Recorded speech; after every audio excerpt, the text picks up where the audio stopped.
The sound of James's shower running upstairs gave me exactly 3 minutes. His smartwatch buzzed on the kitchen counter, again. 5th time today. My fingers trembled as I picked it up, the screen lighting up with another message from LM. Everything's set for tomorrow. She won't suspect a thing. I'm Anna, and until 30 seconds ago, I thought I knew my husband. The watch vibrated again. Don't forget to delete these messages like last time. My throat went dry. The shower kept running upstairs, a steady rhythm counting down my window of opportunity. More messages appeared, each one a dagger. The account is ready. Transfer the rest tomorrow. She's too trusting to check. The last one knocked the air from my lungs. Our joint savings account, the one we'd been building for 8 years, meant for our dream house in Pacific Heights, the one I hadn't checked in months because I trusted him. I heard the water shut off. Quick, controlled movements. That's what I needed now. I set the watch back exactly as I'd found it, adjusted the angle to match the original position. My heart hammered against my ribs as I grabbed my coffee mug, trying to look casual. James came downstairs in his crisp navy suit, hair still damp. "Morning, honey." He kissed my cheek, and I fought the urge to wipe it off. "Big presentation today. Might be home late." "Of course you will be." The words slipped out before I could stop them, sharper than intended. He paused, hand hovering over his watch. "Everything okay?" I forced a smile. "Just tired. Good luck with the presentation." He grabbed his keys, slipped on his watch, and headed for the door. The same door we'd walked through as newlyweds 5 years ago, laughing and dreaming about our future. Now I watched him leave, wondering how many other lies had walked through that door. The moment his car pulled away, I called Samantha, my sister-in-law. My hands shook as I dialed. "Sam, I need your help. It's about James." "What did my idiot brother do now?" Her attorney voice kicked in immediately. "I need you to look into some financial records, and I need it done quietly."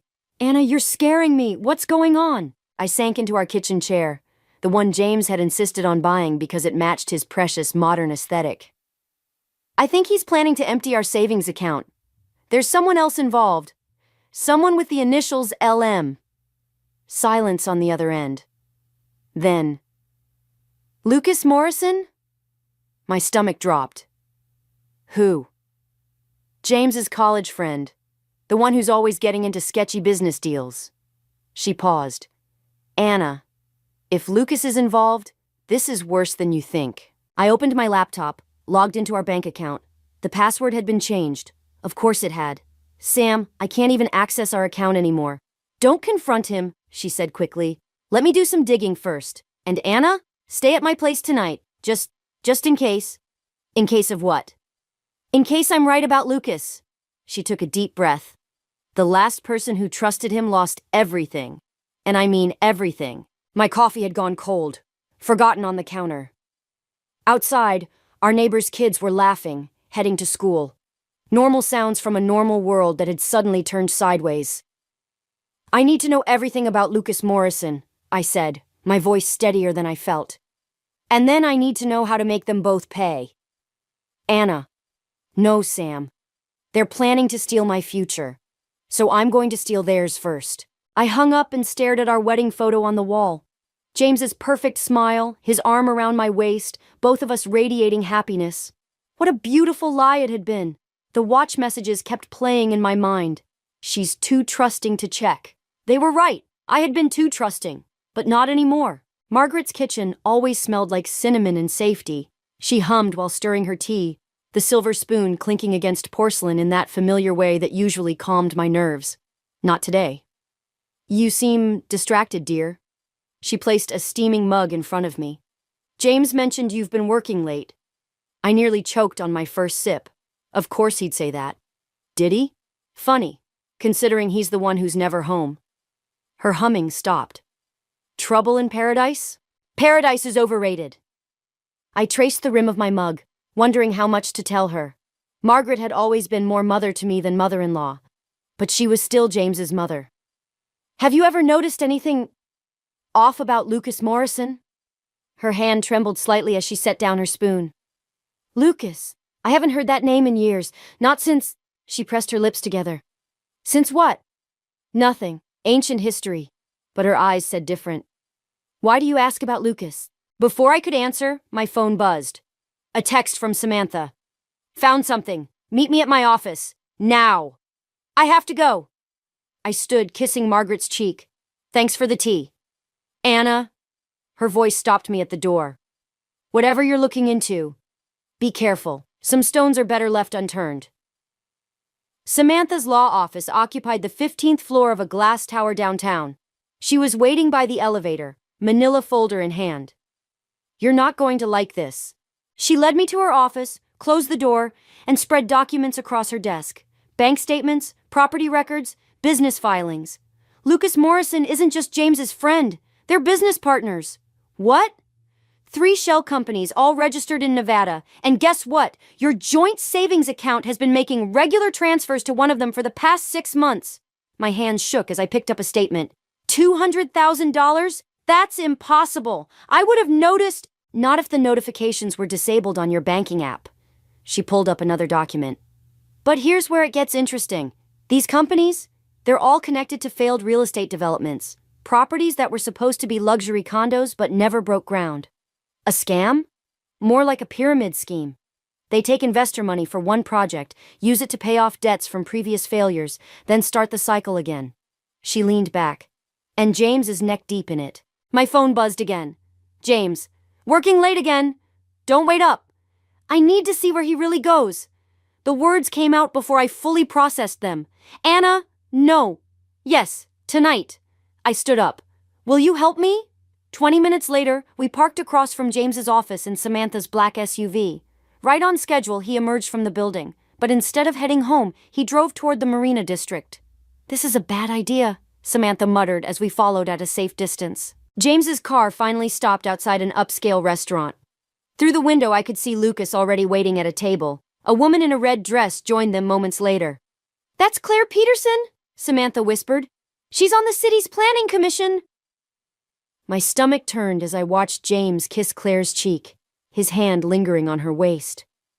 Lucas raised his wineglass in a toast, grinning like a shark who'd found his next meal. We should go, Samantha said softly. Wait! I pulled out my phone, started recording. I need evidence. For what? Divorce? Or something else?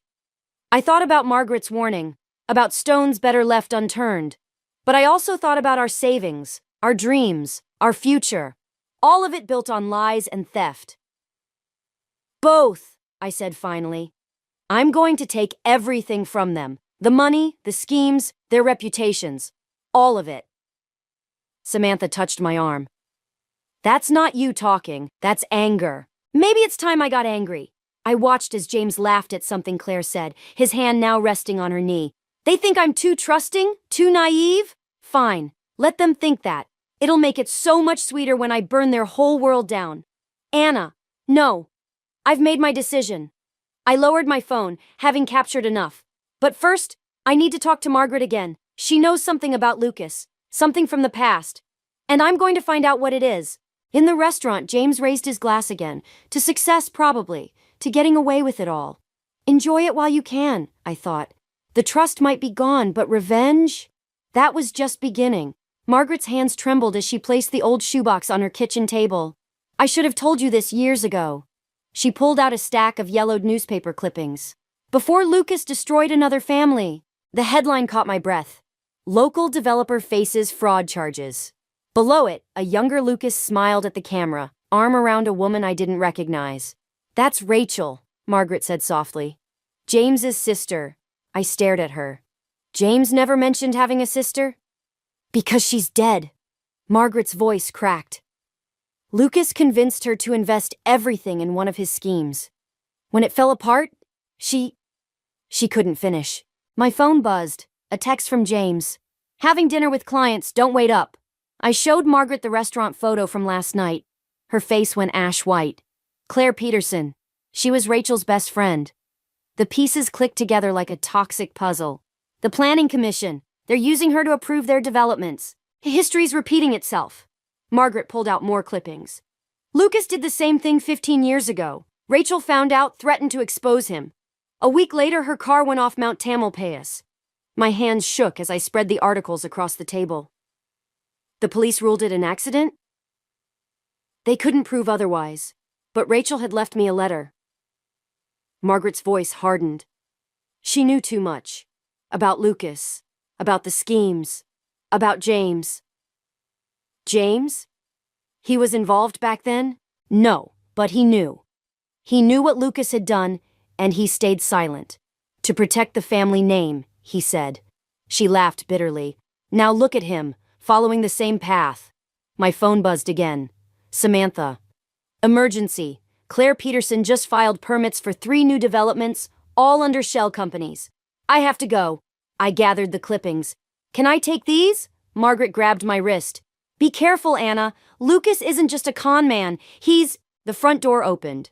James walked in, freezing when he saw us. Mom? Anna? What's going on? Book club, I said smoothly, sliding the clippings into my purse. We're reading true crime. His eyes narrowed at the shoebox. Mom, you're not showing her old family photos, are you? Of course not, dear. Margaret's voice was honey-sweet. Just catching up. James checked his watch. We should go, Anna. Remember? Dinner reservations? Right. I kissed Margaret's cheek, whispering, I'll call you. In the car, James drove in silence for 3 blocks before speaking. What were you really doing there? Missing my mother-in-law. Is that a crime? Don't. His knuckles whitened on the steering wheel. Don't dig into things you don't understand. Like shell companies? Or Claire Peterson? The words shot out before I could stop them. He slammed the brakes, pulling over. Who have you been talking to? Your sister would be so proud. I watched his face drain of color. Rachel, right? Or do you pretend she never existed? Get out. What? Get out of the car, Anna. Now. I grabbed my purse, hands trembling with rage. You know what's funny? I actually felt guilty about investigating you. But you're worse than I thought. You're not just a cheater and a thief, you're a coward. I'm trying to protect you. His voice cracked. Please, just stay out of this. Like you protected Rachel? He flinched as if I'd slapped him. You don't know what you're talking about. I know enough. I stepped onto the sidewalk. And soon, everyone else will too. As I watched his car speed away, my phone buzzed one last time. An unknown number. Meet me at the Golden Gate Overlook, midnight. I have what you need to take them down. Come alone. LM. Lucas Morrison wanted to meet. The man who'd orchestrated Rachel's death, who'd corrupted James, who'd destroyed countless lives with his schemes. I thought of Margaret's warning, of Rachel's fatal drive up Mount Tamalpais. Every instinct screamed danger, but sometimes to serve revenge cold, you have to dance with the devil. I texted back, I'll be there. Then I called Samantha. I need a favor, and this time, don't try to talk me out of it. What are you planning? I looked at the newspaper clipping in my purse, at Rachel's smiling face. Justice, for everyone they've hurt. The sun was setting over San Francisco Bay, painting the sky blood red. Fitting, I thought. By midnight, everything would change, one way or another. The Golden Gate Bridge loomed ahead, a steel giant wrapped in midnight fog. I parked where Lucas had instructed, my hand tight around the pepper spray in my pocket.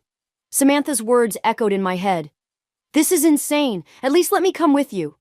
But I needed to do this alone. A black Mercedes pulled up beside me. Lucas stepped out, looking exactly like his newspaper photo from 15 years ago. Same shark smile, same predatory grace. Mrs. Walker, brave of you to come.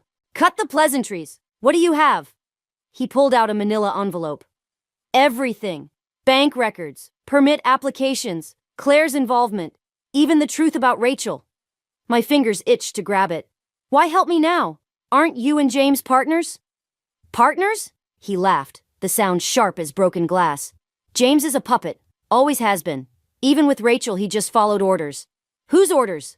A car's headlights swept across us. Lucas stiffened. We need to move. Now. Not until you tell me. Get down! He shoved me behind his car as gunshots cracked through the night. Glass shattered.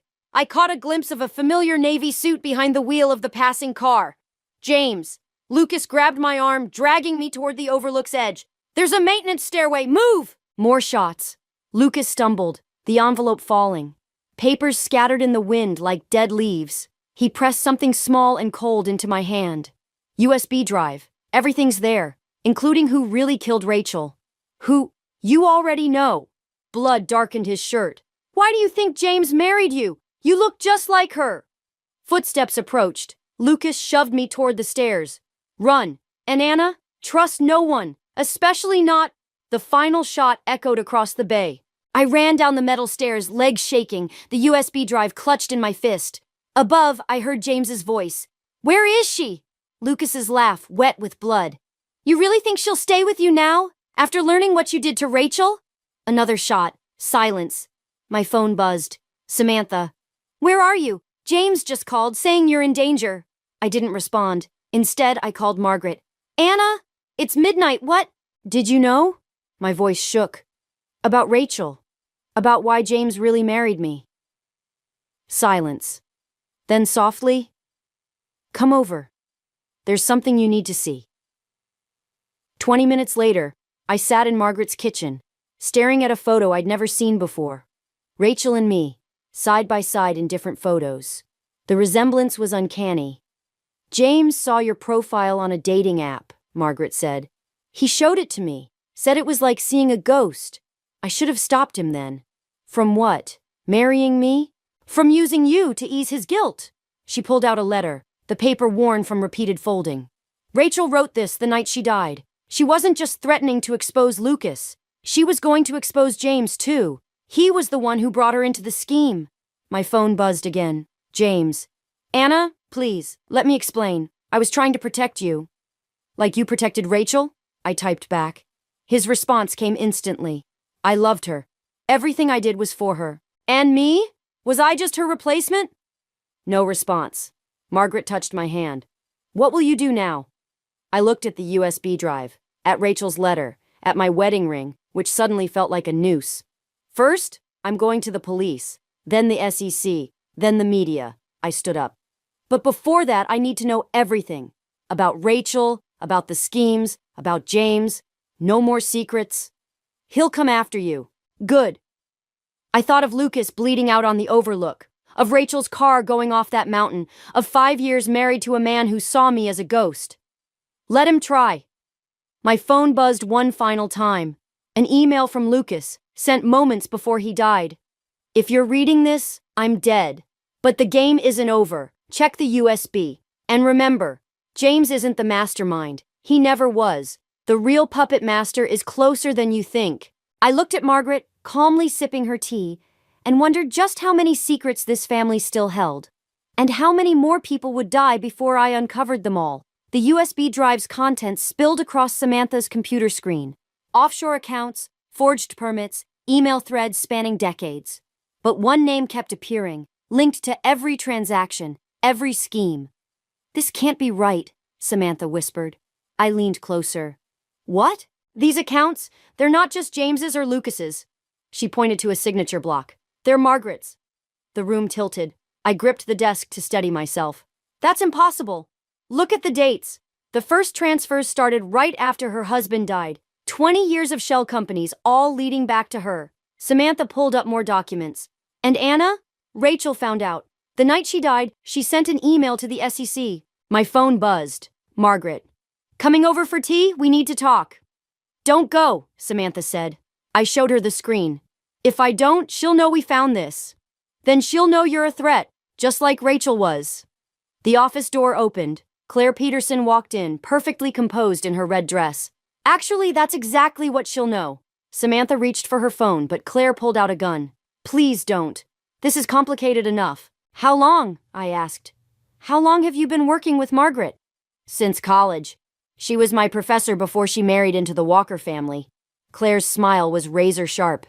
She saw potential in me. Like she saw it in Rachel.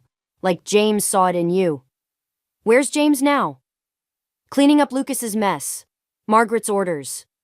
She gestured with the gun. She wants to see you. Both of you.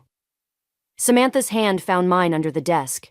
One squeeze, our old signal from childhood. Run. I knocked over my chair, diving as Claire fired. The bullet shattered the window behind us. Samantha threw her laptop, buying us seconds to reach the emergency stairs. Split up, she shouted. I'll meet you at the safe house. I ran down while she went up, our footsteps echoing in the stairwell. Behind us, Claire's heels clicked on metal steps. My phone buzzed again. James.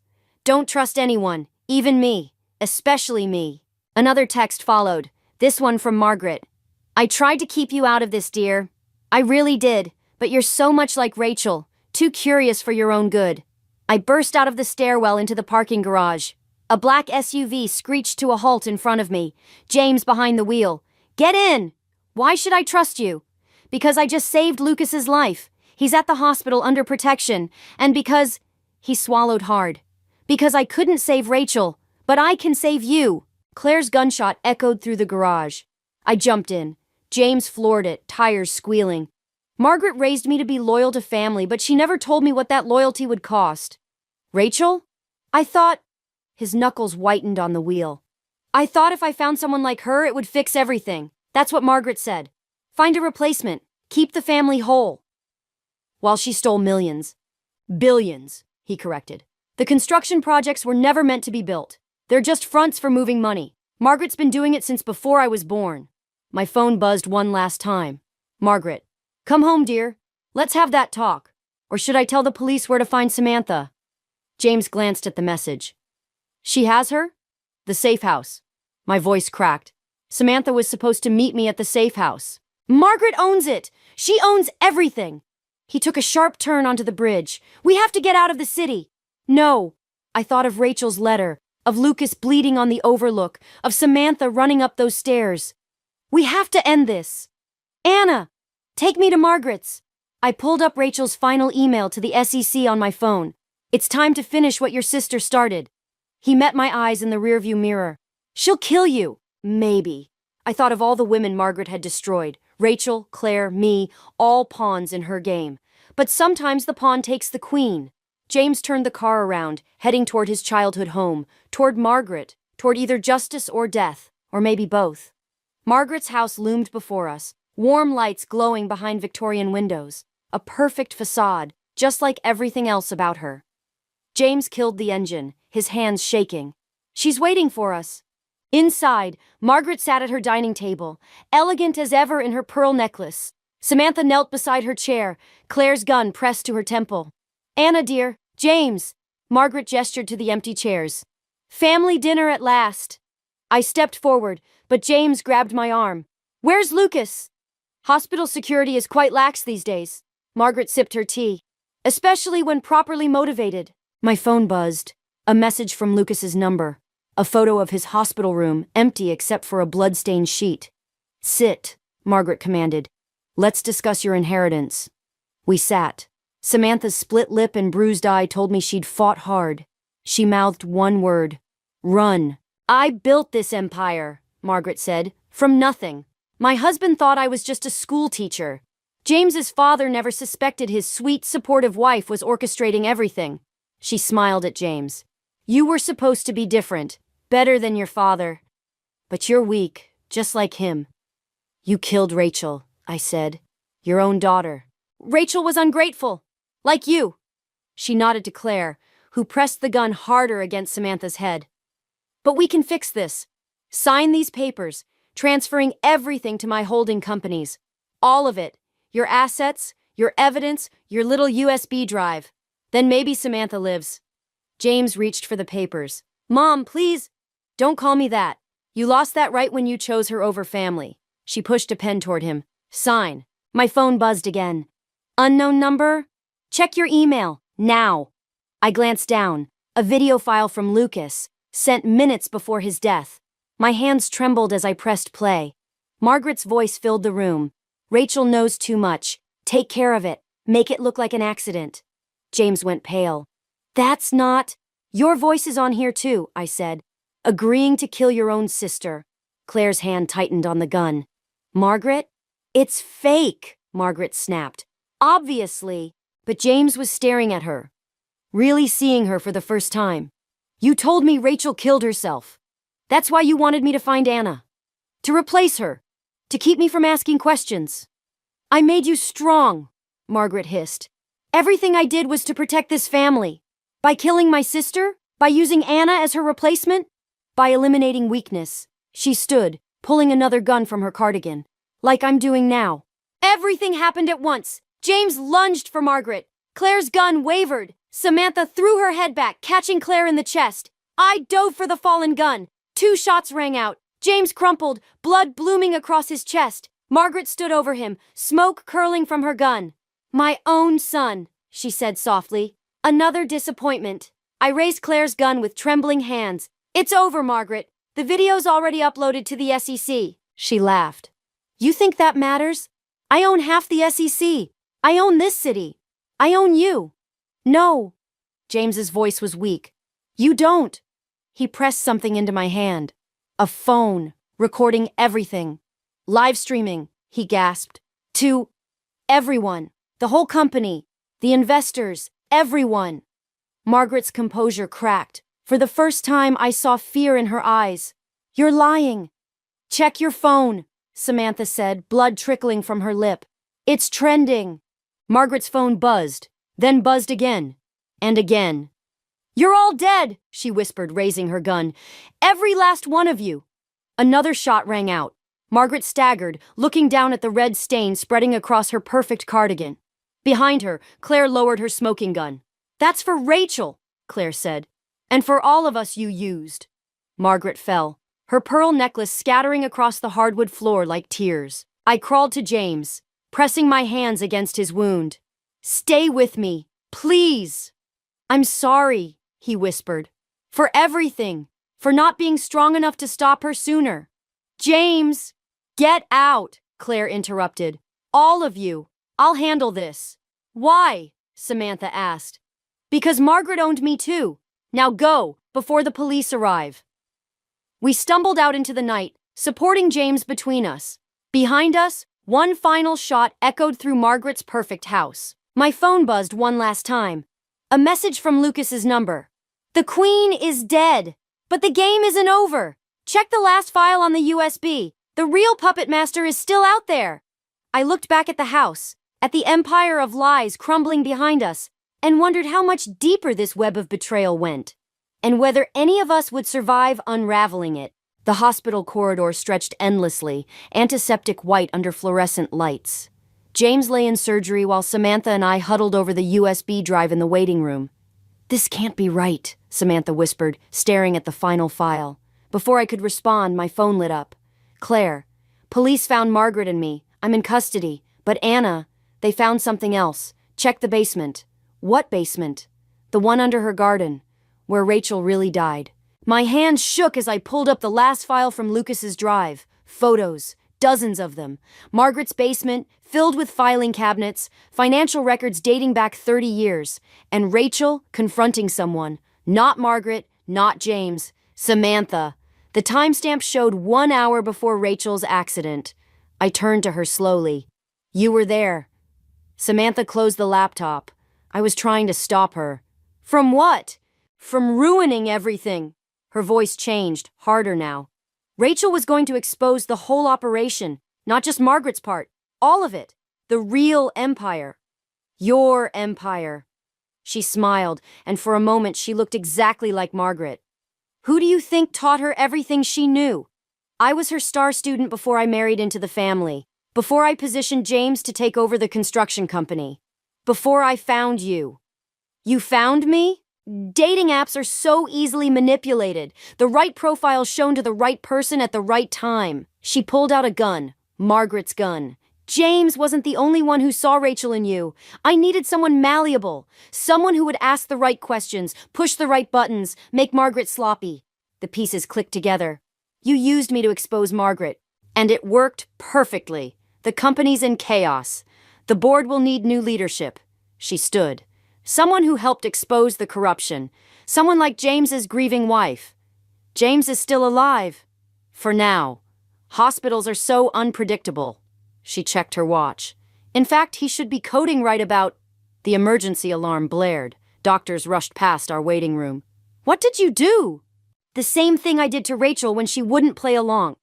She aimed the gun at my chest. The same thing I'll do to you if you don't sign these papers right now, transferring everything to my holding company. That's why you helped me gather evidence. Why you pushed me to investigate. You needed a witness against Margaret. I needed a pawn. She tossed a pen onto my lap. Sign. I thought of Rachel, facing this same choice in that basement. Of Lucas, trying to warn me with his last breath. Of James, bleeding out to expose his mother, never knowing his sister-in-law was the real puppet master. No. Excuse me? I held up my phone. Say that part again. About killing Rachel. Her eyes widened as she saw the active call to Claire's police contact. You really are just like her, Samantha snarled, finger tightening on the trigger. The gun roared. Samantha staggered, looking down at the red spreading across her chest. Behind her stood James, pale and swaying in a hospital gown, holding Claire's backup gun. Actually, he gasped, she's better. Security swarmed the waiting room as Samantha crumpled. James collapsed into my arms, his stitches torn but alive. How? I asked. Claire warned the hospital about potential tampering. He coughed. Been watching for Samantha's people. My phone buzzed one final time. Claire. Basement files secured. Samantha's network identified. It's over. I held James as the paramedics rushed in, watching Samantha being cuffed on her way to surgery. She looked at me, and for a moment, I saw something like respect in her eyes. You were right, she whispered as they wheeled her past. You're not Rachel. She never saw it coming. Later, sitting beside James's recovery bed, I thought about pawns and queens, about revenge and justice, about how the deadliest predators are often the ones hiding in plain sight. What now? James asked weakly. I took his hand, feeling the weight of everything we'd lost and everything we might still save. Now we rebuild. But this time, no more secrets, no more games, no more revenge. I thought of Margaret's empire, of Samantha's web of lies, of all the lives destroyed by their ambition. No, I said, now we focus on justice. The autumn wind whipped across the cemetery as I placed flowers on Rachel's grave. Behind me, James leaned on his cane, still recovering but stronger each day. She would have liked you, he said. Because I look like her? Because you finished what she started. The morning paper had splashed Samantha's conviction across the front page. 25 years for Rachel's murder. Life for the financial crimes. Margaret's empire, dismantled piece by piece. Claire's testimony had sealed it all, earning her immunity and a chance at redemption. The board meeting's today, James said. They're announcing the new CEO. I touched Rachel's headstone. Are you ready? To dismantle my family's company? To rebuild it as something honest? He managed a weak smile. No, but that's why I need you there. The Walker Industries boardroom felt different now. Smaller, perhaps. Or maybe I was bigger. The board members watched us enter, their faces carefully neutral. Mrs. Walker, the chairman began, your evidence against Samantha and Margaret was comprehensive. The shareholders are understandably concerned about the company's future. They should be, I said, placing a folder on the table, because there's more. James squeezed my hand as I revealed the last piece of Lucas's legacy, proof of board members' complicity in Margaret's schemes. Their faces paled as I named names, amounts, dates. You're destroying the company, one protested. No, James said. We're saving it by burning out the rot. And who'll lead this salvation? I stood. Claire Peterson. The room erupted. James smiled. He'd known my choice before I made it. Claire entered, no longer in her red dress, but in a sharp business suit, carrying the confidence of someone who'd faced her demons and won. The woman who helped expose the corruption? The chairman scoffed. A turncoat? Someone who understands the cost of silence, I corrected, and the value of truth. Later, standing in Margaret's garden, James watched as workers excavated the basement. What will you do with it? Turn it into a shelter, I said, for women escaping financial abuse. Rachel's house. He nodded, understanding. And us? I thought of our marriage, built on lies but ending in truth. Of revenge that had transformed into justice. Of a woman I'd never met but whose legacy I'd inherited. We rebuild, I said. Not as husband and wife, but as partners. The company needs both of us to make this work. Partners, he tested the word. I think Rachel would have liked that better anyway. My phone buzzed. A message from Claire. Found something else in Margaret's files. Come alone. I showed James the text. No more secrets between us, even if we were no longer together. Go, he said. I'll handle the press about the CEO announcement. Claire waited in Margaret's study, now stripped of its elegant facades. There's one last thing you should know, She handed me a photo. About why Margaret chose you. The image showed a young Margaret with another woman, my mother. They were friends in college, Claire said. Before your mother died in that car accident. The same way Rachel died. The same way Samantha had planned for me to die. Does James know? No one does, except you now. Claire watched me carefully.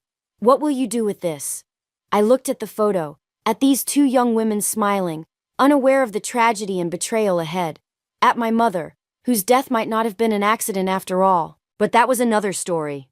Another revenge. And I'd learned enough about vengeance to know its true cost. I put the photo in my pocket. Some truths could wait. Some secrets could stay buried, at least until the right moment. We focus on the future, I said, on building something better than they ever imagined. Claire nodded, understanding the weight of chosen justice over easy revenge. Outside, the excavators continued their work, unearthing the past while we planned the future. I touched the photo in my pocket, feeling its edges press against my heart like a promise. Or perhaps a warning. Some games never truly end. They just change players.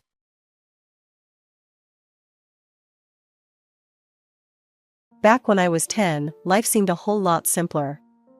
We lived in a small, rented house on the edge of town, but to Mom and Dad, it was more than that. It was a stepping stone to something bigger, something permanent. They had dreams, you know? Dreams of me going off to college, wearing a white coat or strutting around a courtroom. But me, I had different plans. I remember this one summer evening, we were all sitting out back on our rickety old porch.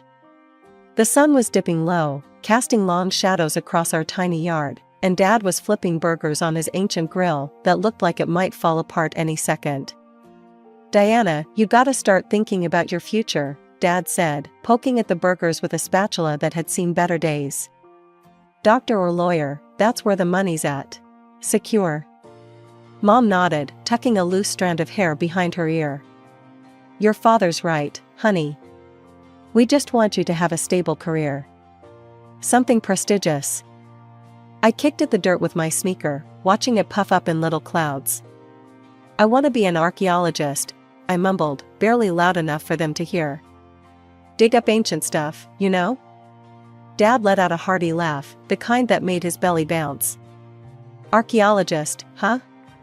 Why don't you start by digging us a new flower bed out front?" Mom gave him a soft swat on the arm. "David, don't tease her.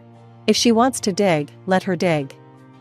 "But in her own garden," Dad chuckled, flipping a burger onto a slightly charred bun. "Here, taste tester, tell me if I got the seasoning right this time." He handed me the burger, and I took a big bite, the juices running down my chin. "It's good, Dad," I said after swallowing the mouthful. "That's my girl," he grinned, ruffling my hair. That's how it was back then. Light-hearted jabs and evening chats. It was one of those moments, you know? Where you feel like everything's gonna be alright. "Yeah, maybe I will dig up something big one day. Like dinosaurs or treasure," I said, feeling bolder. "Treasure, huh?" Dad laughed again. "Just don't go digging under the house. The only thing you'll find is old plumbing." We all laughed together, the sound mingling with the chirping of the crickets as the sky turned a deep shade of purple. Those nights on the porch were my favorite. Just us, our little family, talking about everything and nothing at all. Not long after those lazy summer nights, things started to change. It was like one day Mom was her usual self, buzzing around the kitchen, and the next, she was always tired, always sitting down. I didn't get it at first. Parents get sick, right? A cold here, a headache there. But this was different. "Diana, can you grab the laundry for me?" Mom asked one evening. Her voice was weak, and she was pale, paler than I'd ever seen her.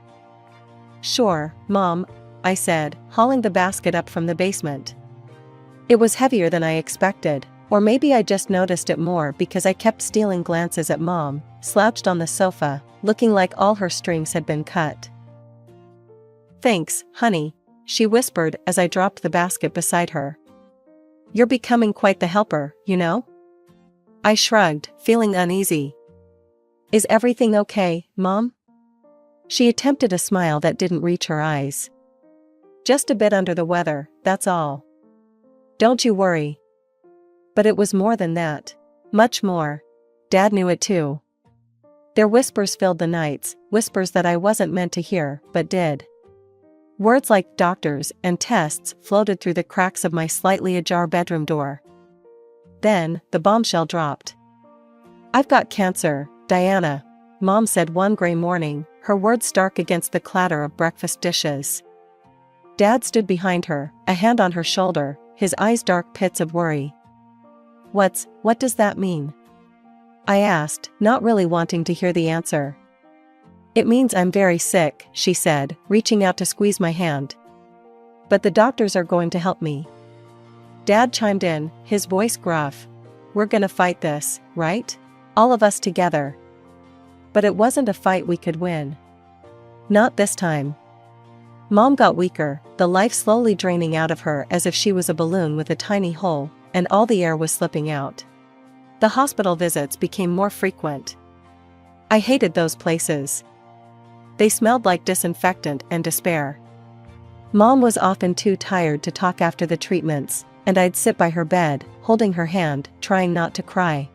Don't you worry, Diana, she'd say on her better days, a shadow of her usual spark in her eyes. You're strong. You'll be okay. I don't want to be strong, I'd whisper back. I just want you to be okay. But she wasn't. And then one day, she just wasn't there anymore. After Mom passed, Dad didn't take long to start changing too. It was like he couldn't deal with the quiet of the house, the empty spaces Mom used to fill. That's when Carol came into the picture. Diana, this is Carol, Dad introduced her one evening, a few months after Mom's funeral. Carol was all bright lipstick and too loud laughter. Hi, Diana, Carol cooed, bending down to my level, which just annoyed me. I've heard so much about you. Dad was watching, expecting me to say something. Nice to meet you, I mumbled, but it wasn't really.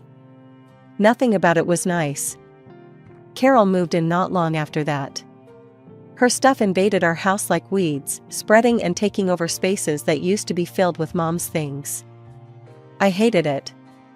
I hated how Dad laughed with her, how he seemed to forget the shadows that had clung to him. Life with Carol kicked off with small annoyances, the kind you might brush off at first, but soon enough, they pile up, weighing you down.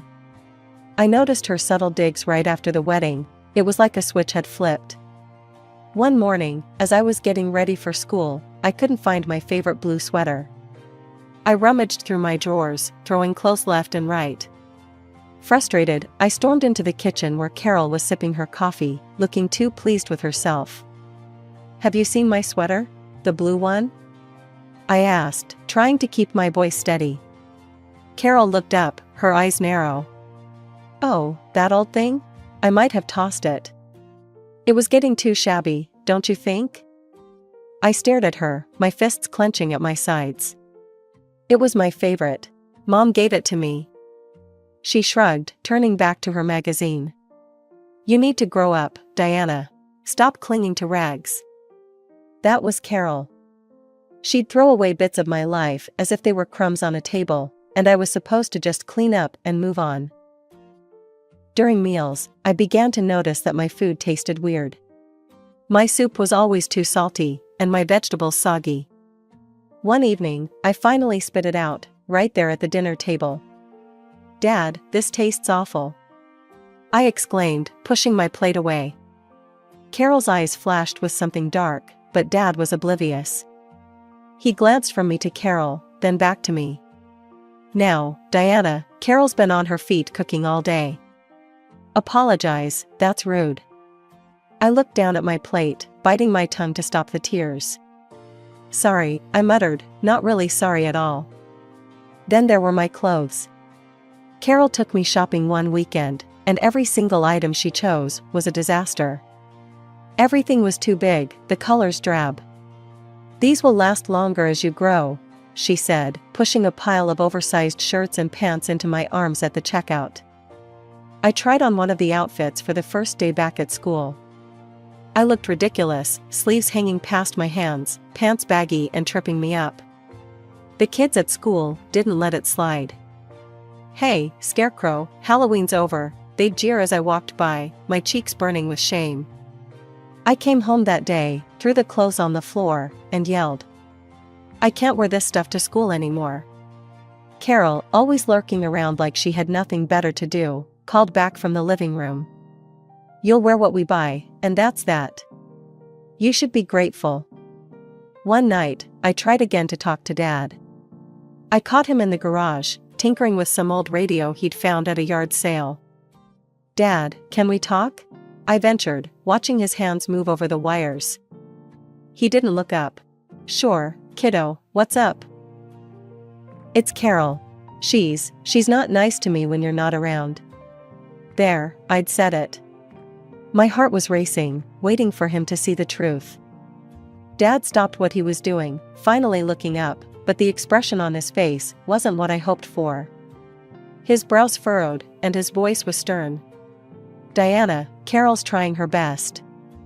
You need to give her a chance, stop making things up." Making things up? My own father didn't believe me. "But, Dad." "No buts. I don't want to hear this nonsense again." He turned back to his radio, dismissing me with a wave of his hand. I walked out of the garage, my vision blurry with tears. It was clear then. Dad was in Carol's corner, no matter what. I was on my own. School used to be my escape, a place where I could forget home troubles, at least for a few hours. But with Carol's influence creeping into every aspect of my life, even school became a battleground. Sometimes, after particularly rough mornings, I'd hide in the library during lunch. Books don't laugh at you or call you names. But one day, Mrs. Pearson, the librarian, caught on that something was off. "You're here a lot lately, Diana. Everything okay?" she asked, her eyes kind but worried. I shrugged, my standard response these days. "Just like the quiet," I mumbled, not meeting her eyes. "Quiet's good, helps you think. But friends are good too," she replied, leaving me with a gentle smile and a feeling that maybe someone actually saw me. Then there was Grandma June. Visiting her was like breathing fresh air after being stuck in a stuffy room. She'd always greet me with a big hug and the smell of something delicious baking. As we sat at her kitchen table, eating warm apple pie, I'd open up about everything: school, the kids, not fitting in. Everything but the full truth of Carol's nastiness. That, I kept buried. Didn't want to worry her. "Kids can be tough," Grandma would say, slicing another piece of pie. "But remember, it's not about fitting in. It's about standing tall, being yourself." Sometimes, I'd help her in the garden, pulling weeds or watering plants. It was during one of these afternoons, hands in the dirt, that I finally hinted at how tough things were with Carol. "Grandma, what do you do when someone just doesn't like you, no matter what?" I asked, dumping a trowel full of weeds into the bin. "Oh, honey," she sighed, wiping her brow. "Some folks, you just can't win over. But remember, it says more about them than it does about you. Hold your head high, do what's right, and let their problems be their own." Her words were a balm, soothing the raw edges of my daily battles. Grandma's place became my sanctuary, the one spot where I could shed the weight of being the odd one out, the misfit in ill-fitting clothes. If life was a game, it felt like I was losing, badly. But then, things took a turn, like they often do when you least expect it. Carol got pregnant. You'd think that would smooth things over, but nah, it just cranked up the tension. I remember the day she told us. Dad and I were in the living room, half watching some show when Carol strutted in, beaming like she'd won the lottery. "I've got news," she announced, her voice ringing a bit too cheerful. Dad muted the TV, turning to her with a raised eyebrow. "What's up?" "We're having a baby," she gushed, her hands on her belly as if she was already showing. Dad, well, he looked like someone had smacked him upside the head, but then he started smiling, really smiling. That's great, honey." He got up and hugged her, and I just sat there, trying to figure out how I felt about it. The pregnancy changed Carol's mood swings into something epic. One minute she'd be sweet as pie, the next she'd snap over the smallest things. And somehow, her bad moods were often my fault. Then the miscarriage happened. It was a shock, even to me. Carol was devastated, and I actually felt sorry for her, for both of them, until she twisted it into something ugly. It's stressful, living with her, I overheard her tell Dad one night. Stress is bad for the pregnancy. It was too much. Her words stung like a slap. I was just existing, trying to stay out of her way, and now I was being blamed for this? Dad didn't argue with her, didn't defend me. That night, I lay in bed, realizing fully and painfully that I was alone in that house. Dad's silence was the loudest thing I'd ever heard. The next few weeks were rough. Carol walked around like a wounded queen, and Dad tiptoed around her. I tried to make myself invisible, but Carol would find ways to jab at me. "See what you've caused," she hissed one day as I passed by the living room, where she was curled up on the couch. "You're just a problem child." I stopped, turned to her. "I didn't do anything to you." "Don't talk back to me," she snapped. "Just go to your room." I went, not because she told me to, but because I couldn't stand to look at her, to hear the lies twisting around me like chains. Things got worse after Carol found out she couldn't have any more kids. The doctors were clear, and so was Dad's response when he tried to console her. "We've got Diana, no need to fuss," he said, as if I could be a stand-in for the child they lost. That only made Carol meaner. She started getting more physical, pinching me when no one was looking, leaving marks where clothes would cover. Every pinch was a message, a reminder that I was the reason for her unhappiness. One day at school, during gym, I changed into shorts and a tee. That's when Lisa, a girl I sometimes studied with, noticed the bruises. "Diana, what happened to your arms?" she gasped, her eyes wide. I pulled down my sleeves quickly, my heart racing. I fell down the stairs at home," I lied, avoiding her gaze. Lisa looked worried but didn't push it. I thought that was the end of it. But it wasn't. Later that day, Mrs. Jenkins, my English teacher, pulled me aside. "Diana, I've heard from a few students, they're worried about you. They've seen bruises." Her voice was soft but firm. "What's happening at home?" I felt trapped, the lie heavy on my tongue. "I'm just clumsy, I guess." That afternoon, Dad was called into school. I waited at home, anxiety gnawing at my insides. When he finally stormed in, his face was thunderous. "Diana, what have you been telling your teachers?" he barked as soon as he walked through the door. "Nothing, Dad, Don't lie to me. Mrs. Jenkins called me at work, said there's talk about bruises and whatnot. You're making us look bad. You're making Carol look bad." "I'm not making anything up." The truth burst from me in desperation. "She's hurting me, Dad. Carol is hurting me when you're not around." He paused, his eyes narrowing. "You're being dramatic. Carol wouldn't hurt a fly. You're just trying to cause trouble, aren't you? Go to your room. You're grounded. No dinner." He grabbed my arm, not caring about the bruises, and dragged me to my room, locking the door behind him. I heard Carol's voice then, her words slithering under the door. "See? No one believes a little liar. You just made your life a real nightmare, Diana." I felt so alone, so cornered, there was nothing left to do but the one thing I had avoided. I called Grandma June. "Grandma, can I come live with you? Please, I can't stay here anymore," I sobbed into the phone after telling her everything. There was a pause, a heavy silence, then, "Of course, darling. I'll be there as soon as I can." She must have driven like the wind because it wasn't long before she was at the door. Dad tried to stop her at first, saying he could handle his own family. But Grandma was fierce. "If you don't let her go, I'll take this to the police. I'll sue you and your wife for everything you've done to her," she threatened, her voice steely. Dad looked between Carol and me, his face a mix of anger and defeat. Finally, he stepped aside. Fine, Take her then. Carol's only response was a satisfied smirk, as if she'd won some twisted game. At Grandma's, my room was waiting, a sanctuary painted in soft blues and filled with sunlight.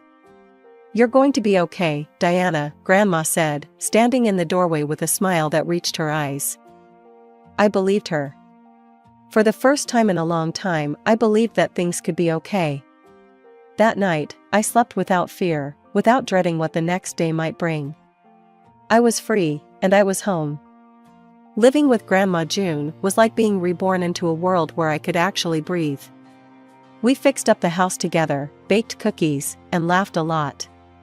She let me invite friends over, something Carol never did, and suddenly, I had a normal life. We traveled too. Grandma loved hitting the road, said it was good for the soul. She even bought me a professional camera to capture everything we saw. Photography quickly became more than a hobby. It was my way of seeing the world, capturing moments that felt too big for words. Years slipped by, happy and full, a stark contrast to the life I'd left behind. Dad never called, never sent birthday wishes. It was as if I'd vanished from his life, which was fine by me. I had Grandma, and that was enough.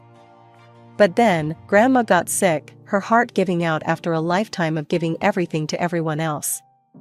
When she passed, it felt like losing my anchor.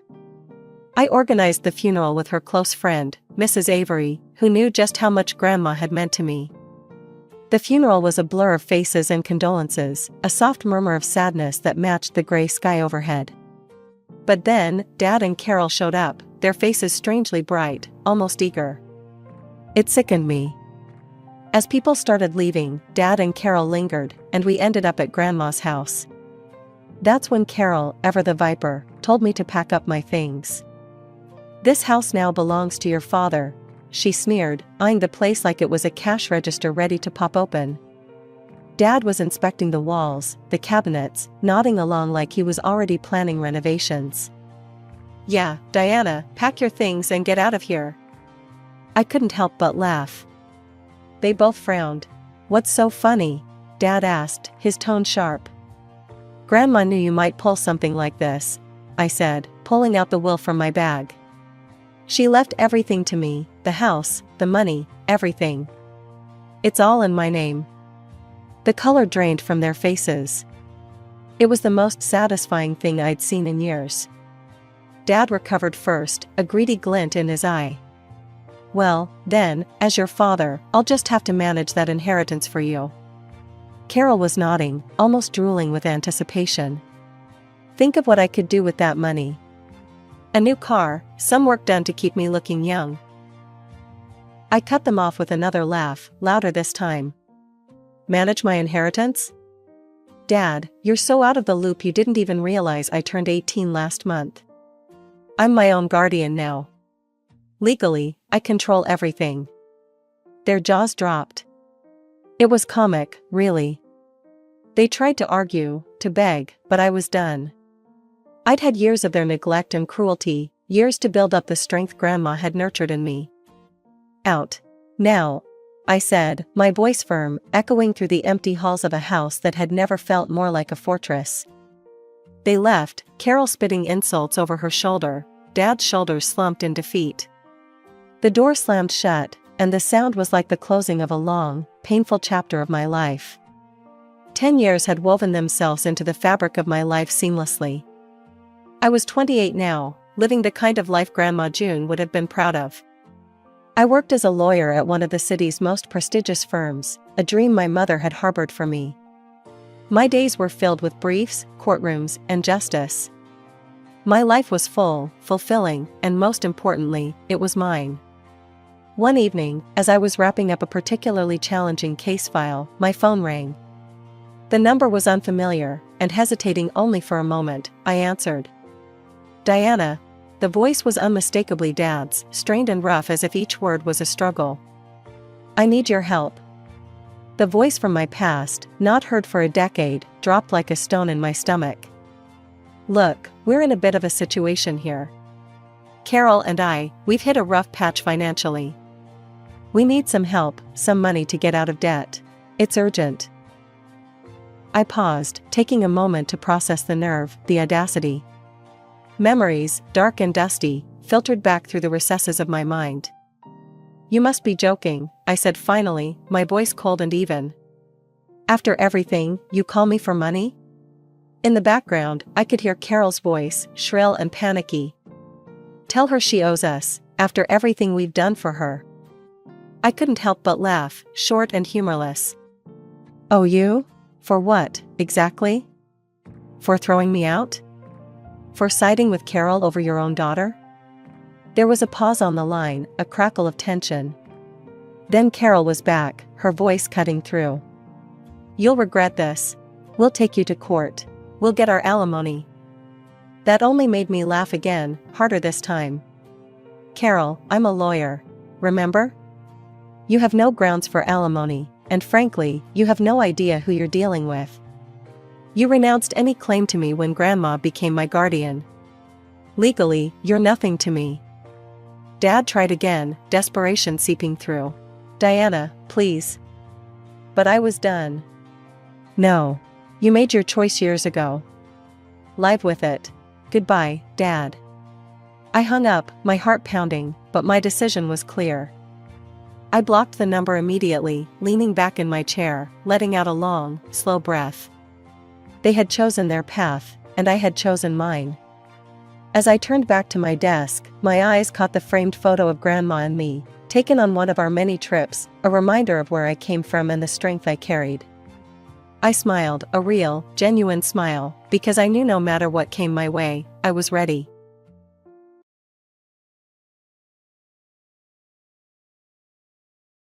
I'm Ella, and here's how everything started going sideways. It used to be just me, my little sister Lily, Mom, and Dad. Life was ordinary, nothing flashy, but it was ours.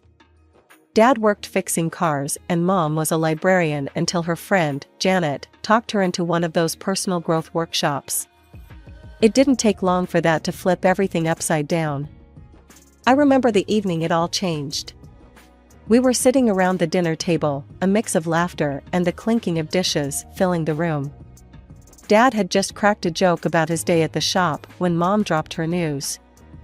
I'm quitting my job at the library, she announced, reaching for the mashed potatoes as if she hadn't just dropped a bombshell. Dad paused, his fork halfway to his mouth. Quit? Why the hell would you quit now, Karen?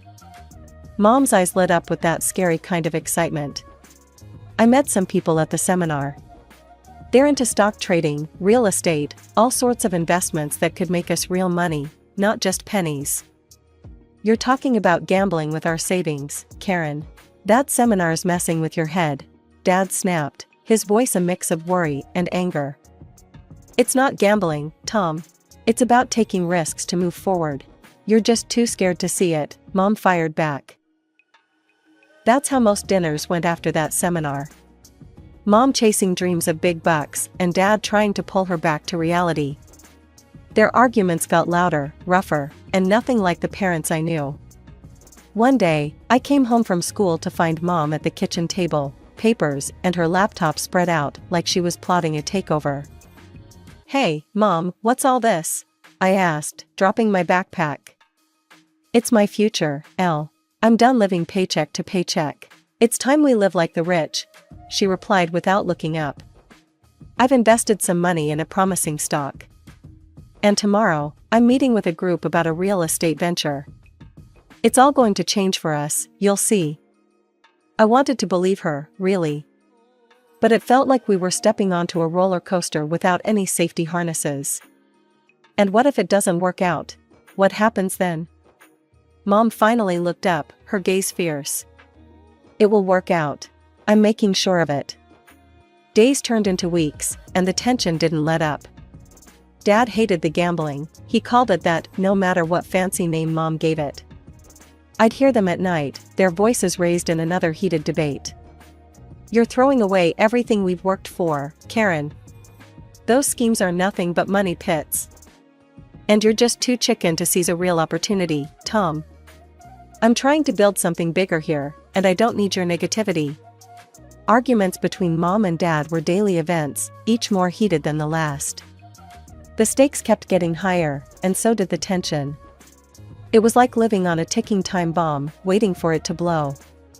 One Thursday night, the air in the kitchen was thick enough to cut with a knife. Dad had just discovered Mom pulled a hefty sum from their joint savings account. I was trying to focus on my homework at the dining table, but the rising voices made it impossible. "Karen, where's the money from our savings? It's nearly half gone." Dad's voice boomed from the doorway as he slapped some papers on the table. Mom, who was chopping vegetables, didn't even flinch. "I invested it, Tom. It's going into a fund that promises triple the return. We talked about this." "No, you talked, and I said no. When will you stop this madness?" Dad was red in the face, his hands balled into fists. "It's not madness, it's opportunity. You'd know if you weren't so stubbornly glued to your penny-pinching ways." Mom shot back, her voice icy. I looked over at Lily, who was quietly doodling in her notebook, her small shoulders hunched up to her ears. It broke my heart to see her like this, trying to shut out the storm around her. "Your opportunities are bleeding us dry, Karen. We can't even pay this month's bills on time, because of your investments." Dad's voice cracked with frustration. "And we'll make up for it tenfold when the returns come in. Just wait and see, Tom. Stop being such a pessimist," Mom retorted, slamming the knife down on the counter. Days passed, and the fights continued, each leaving a deeper mark than the last. I found myself dreading coming home after school, lingering at the library or wandering the streets just to avoid the constant tension. I was 2 years shy of graduation when the bomb dropped. It was a Saturday morning that seemed like any other until Dad found the bank statements. The air was thick with tension as he spread them across the kitchen table, his eyes scanning the numbers that made less sense with every glance. "What the hell is this, Karen?" Dad's voice was a mix of disbelief and rage as he looked up at Mom. Mom, who was sipping her coffee, looked like she'd rather be anywhere else. "Tom, I was going to tell you." "Tell me what? That you've gambled away Ella's college fund? Is that your big plan for financial freedom?" Dad threw the bank statement down, pointing at the glaring zero balance. "You've not just gambled with our money, Karen, you've gambled with our daughter's future." I was frozen by the entryway, Lily clutching my hand, both of us wide-eyed. This was worse than any argument before. This was about my life, my college, my escape plan from all this chaos. "This is it, Karen. I'm done. I can't do this anymore." Dad's voice was cold, resigned. Dad turned to me, his eyes filled with a sorrow that knotted my stomach. "I'm sorry, Ella. I tried." Within weeks, Dad was gone. He remarried quickly, moved to another city, and started over. He called at first, his voice always strained, always sorry. But Mom, ever the wounded warrior, blocked his number and painted him as the traitor. "Your father left us, girls. He doesn't care. He's not even paying alimony," Mom told us one evening, her tone bitter as she deleted his contact from my phone. With Dad gone and college now a distant dream, it was down to me to keep our ship from sinking. I picked up a job at the local diner, Benny's, a place where the coffee was bitter but the paycheck steady. Every cent I earned went straight to Mom, supposedly to help dig us out of the hole her gambling had buried us in. But despite handing over my pay, bills were piling up, and Mom was hardly ever home, always off chasing her next big score. One particularly long day had me coming home past midnight. The house was dark, Lily asleep on the sofa with books scattered around her. I gently woke her up to get her to bed, feeling a mix of anger and sorrow that she had to live like this. The next morning, still beat from the double shift, I found Mom at the kitchen table, scribbling in a notebook filled with numbers and schemes, none of which ever seemed to pan out. "Mom, what's for dinner tonight? I'm pulling another double, and I won't have time to cook," I asked, hoping for once she'd taken care of something, anything. She didn't look up, just kept on scribbling. "Don't eat here, eat at work. And you should get Lily a job there too. We could use the extra money." Her words hit me like a slap. "Are you serious? She's only 14, Mom. And my job is to make sure she doesn't have to work, That she gets to be a kid as long as she can. Mom shrugged, still not looking at me. Needs must, Ella. We're drowning here. That evening, after my shift, I spotted Mom outside a flashy new casino downtown. She was arguing with a bouncer, her face flushed and angry as she was escorted out. Mom, I called out, running over. What are you doing? She rounded on me, her eyes wild. I was so close, Ella. I have a system, downloaded it off the net. It's foolproof, Ella. I just need to tweak it a bit, and then we'll be rolling in it. You think you're gonna win big, but it's all a scam. It's designed to make you lose, Mom. The house always wins, not us. She scoffed, her voice dripping with sarcasm. Oh, and you know better? Working at a diner is gonna save us? At least it's real money, Mom. It's honest work, not this fantasy you're chasing. You're addicted. Mom's face hardened. I'm not addicted. I'm trying to fix our lives. You'll see. Tomorrow, I'll prove it. With that, she stormed off, leaving me standing alone on the street. I walked home slowly, each step heavier than the last. I had to accept it, Mom wasn't going to change. It was up to me to keep Lily safe and try to scrape together some semblance of a future. But as I unlocked our front door to the sight of bills and final notices stacked up, I couldn't help but feel we were one losing hand away from losing everything. With Lily's birthday coming up, I threw myself into extra shifts at the diner. She had been upset lately, feeling left out because her clothes weren't as nice as her classmates. I wanted to buy her something special, something beautiful that would make her feel confident and happy on her day. I had a little box, a plain, old shoebox, where I stashed away every extra dollar I could spare. I hid it well under my bed, buried beneath winter clothes and old notebooks. It was supposed to be a surprise, a good surprise, not like the ones Mom kept springing on us. 2 days before Lily's birthday, while I was at work, I got a frantic text from her. It just read, "Come home now, it's Mom." My stomach dropped. I swapped shifts with a friend and rushed home, my mind racing with what could have gone wrong this time. I arrived to shouting. The front door was open, and I could hear Mom's voice booming from inside my room. As I stepped in, the scene before me was chaos. Clothes and papers were strewn everywhere, and there was Mom, holding the shoebox, her face twisted in anger. "You selfish little rat," Mom was screaming as I walked in. "Stealing from your own family, hoarding money like it's all yours." "What?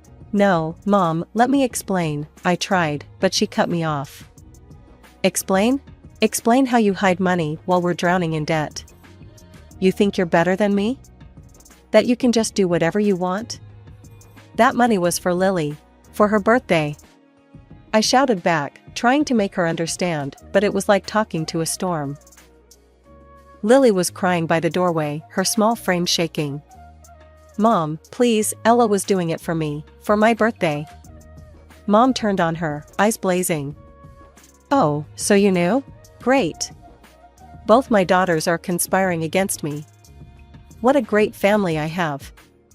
"It's not like that, Mom. We just wanted..." Lily tried to speak, but Mom wasn't having any of it. "I can't trust either of you." Mom threw the box down, and the few bills fluttered to the floor. "Get out. If you're going to steal from me, then you can't stay here." So, we packed, tears and silence filling the space between us. We grabbed what we could, clothes, a few books, anything that felt necessary. As we stepped out, I looked back to see Mom drawing the curtains sharply, blocking us from view. Her final gesture of shutting us out. Lily clutched her small bag tightly, her eyes large and worried in the dim street light. "Ella, we should call Dad," she murmured, her voice a mixture of hope and fear. I hesitated, the old bitterness and Mom's harsh words about Dad abandoning us echoing in my head. But desperation clawed at my chest, and the reality was, we had nowhere else to go. "Okay," I said, finally, pulling out my battered phone, scrolling through contacts I hadn't touched in years. Finding his number felt like unearthing a relic from another life. My thumb hovered over the call button, a lifeline so desperately needed, yet so heavy with past grievances. I pressed call before I could change my mind. The line clicked, and then his voice, warm and unfamiliar, filled my ear. "Hello? Dad, it's Ella and Lily. We need help," I blurted out, the words tumbling in a rush. "Mom, she kicked us out. We have nowhere to go." There was a pause, heavy and thick. Then, softly but firmly, he said, "I'm sending you money for train tickets right now. Come to me. We'll figure this out together." True to his word, the money came through minutes later. We booked tickets for the next train to where Dad lived, a city that felt worlds away from our troubles, but in reality, was just a few hours by rail. The train ride was quiet, both of us lost in our thoughts. Upon arriving, the sight of Dad waiting at the station, his face lined with concern, was almost too much. He looked the same, yet so different. Beside him stood his new wife, Claire, her smile warm but cautious. "Dad," I managed, my voice thick as he pulled us into a tight hug. "Let's get you girls home," he said, leading us to his car. At the house, a modest but welcoming place, we sat down in the living room, the air filled with the scent of freshly brewed coffee. Dad's wife excused herself, leaving us to talk. It was then, in the soft light of the living room, that we poured out everything, the fights, the schemes, the eviction. Dad listened, his expression growing darker with each word. When we finished, he was silent for a long moment. Then he reached out, taking both my hands in his. "I didn't know," he said quietly, his voice heavy with guilt. "I've been sending money for alimony and your education every month. I had no idea that you were going through all this." Lily and I exchanged glances, the pieces clicking into place, the missing money, the lies. It was too much to take in all at once. "I'm sorry," Dad continued, his eyes moist. "I should have seen through it. I should have been there."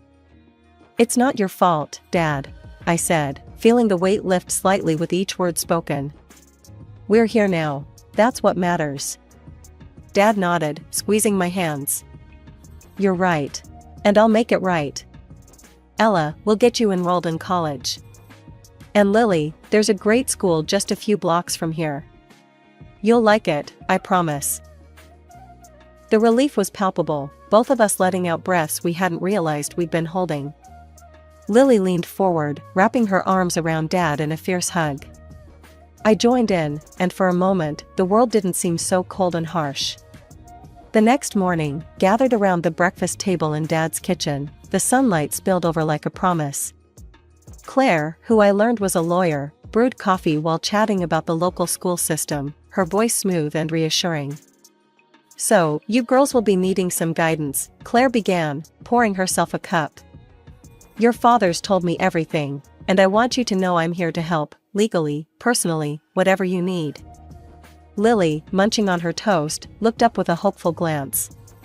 "Does that mean you can stop Mom from—" Her voice trailed off, but the question hung in the air, heavy and fraught with past pains.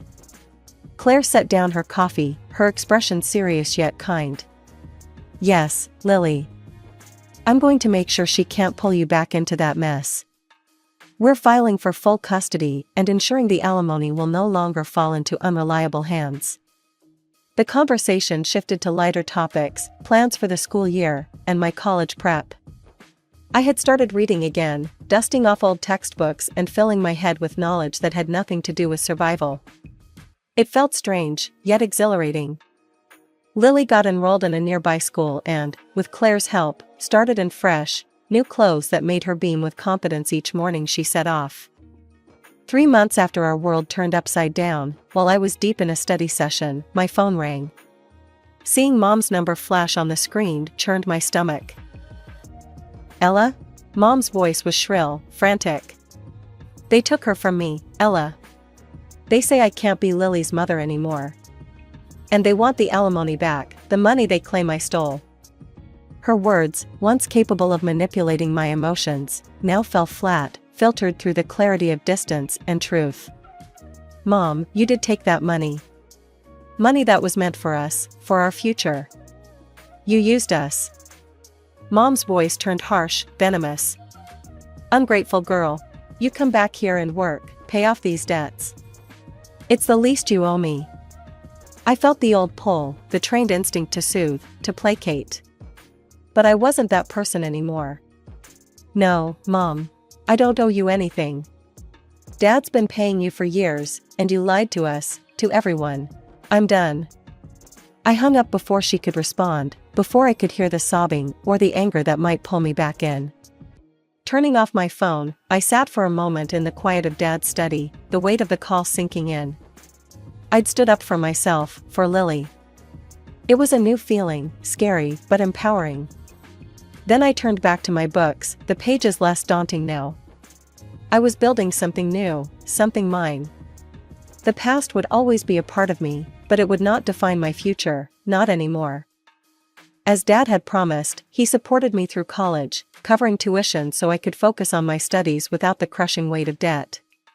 Yet, despite the financial safety net he provided, old habits die hard. I couldn't shake off the need to support myself. I picked up a part-time job at a local cafe, balancing work with my courses. It felt good, earning my keep, keeping busy. Claire, Dad's wife, turned out to be more than just a steely lawyer. She became the family anchor we didn't know we were missing. For Lily, she was there at every school event, clapping louder than anyone. For me, she showed up at my college, attending every significant ceremony. One evening, as we sat around the dinner table, I couldn't help but express my gratitude. Claire, I don't know how to thank you. You've been there for every parent-teacher meeting, every recital. It means the world to us. Claire smiled, passing me the salad. It's no big deal, Ella. You girls are my family now. I'm just doing what any parent would do. The years rolled on, each semester a new challenge, but also a new opportunity to prove how far I'd come. By my final year, I'd managed to earn a scholarship, covering my tuition fully. Yet, I kept the job at the cafe. Not just for the money, but for the sense of normalcy it gave me. One morning, while wiping down tables before opening, my boss, Jerry, a gruff man who'd run the cafe for decades, nodded approvingly at me. You're one of the good ones, Ella. Always pushing, always striving. Proud to have you here. Thanks, Jerry. It's been good for me, you know? Keeps me grounded. Graduation day arrived quicker than I had anticipated. As I stood there, cap and gown fluttering slightly in the spring breeze, I saw them, Dad, Claire, and Lily, their faces alight with pride and joy. Walking across that stage, I wasn't just receiving a diploma, I was stepping into a new chapter, one I had written for myself against odds that once seemed insurmountable. With a degree in hand and a job lined up, I moved into a small apartment in the city. It was modest, but mine. Claire helped me move in, fussing over the placement of furniture and decorations. This is a fresh start, Ella. Make it yours, she advised as we arranged the last of the books on a new shelf. I plan to, Claire. Really make it something special. Life settled into a new rhythm after college, with my days filled with the constant motion of working at a courier company. The job was demanding but rewarding, and I appreciated the stability and decent paycheck it offered. One afternoon, as I was finishing up my rounds, my phone rang. The familiar number that flashed on the screen made my heart sink. Mom. Taking a deep breath, I answered, bracing myself for what was coming. Ella, I need your help. Mom's voice was urgent, tinged with desperation. What's going on? I asked, though part of me already guessed the answer. I've lost the house, Ella. The bank took it because I couldn't keep up with the payments. I'm on the streets now, she confessed, her voice breaking. The news hit hard, even though part of me had been waiting for the other shoe to drop for years. Mom, I'm sorry to hear that, but I just need some money to get back on my feet, to cover my debts. You can help me, can't you? Her voice was pleading now, the familiar cadence of manipulation threading through her words. I paused, the weight of our past and her choices pressing down on me. Mom, I can help you get treatment for your gambling. That's what you need, not more money to chase your losses. Her response was immediate and visceral, laced with anger. You ungrateful brat. After all I've done for you, you'd let your own mother live on the streets? Mom, that's not fair and you know it. I'm offering real help. Please, take it. My voice was firm, the years of being manipulated hardening me to her guilt trips. She cursed, venom pouring through the line, every word sharper than the last. I held the phone away from my ear, her fury a stark reminder of why we'd drifted so far apart. Finally, I spoke, my own voice calm but resolute. I'm sorry you feel that way, Mom. I hope one day you'll get the help you need. With that, I hung up and did something I should have done years ago. I blocked her number. The rest of the day passed in a blur. By the time I met up with Lily at our usual coffee spot, my thoughts were a tangled mess. Lily noticed immediately. Hey, what's wrong? Her concern was evident as she reached across the table, covering my hand with hers. It's Mom, I began, and poured out the entire conversation, her demands, her fury, and my decision to finally cut ties. Lily was quiet for a long moment after I finished, her expression thoughtful. Then, she squeezed my hand gently. You did the right thing, Ella. It's hard, but it's right. She's not the person we once loved. She's made her choices. I nodded, feeling the truth of her words. It hurts, Lil. It feels like I'm abandoning her, but I know she's abandoned herself a long time ago. Sometimes, the hardest decisions are the ones that save us, Lily said softly, wisdom beyond her years in her eyes. You're choosing not to drown with her. We have our own lives to live. Her words settled something deep within me. I was tired of the cycle of hope and disappointment that came with every call from Mom. It was time to break free, to truly start anew. As we left the coffee shop, the evening air felt fresher, lighter, as if an affirmation of my decision. I knew the road wouldn't always be smooth, but I was ready to face it head-on, to build, dream, and believe in the best of what was yet to come.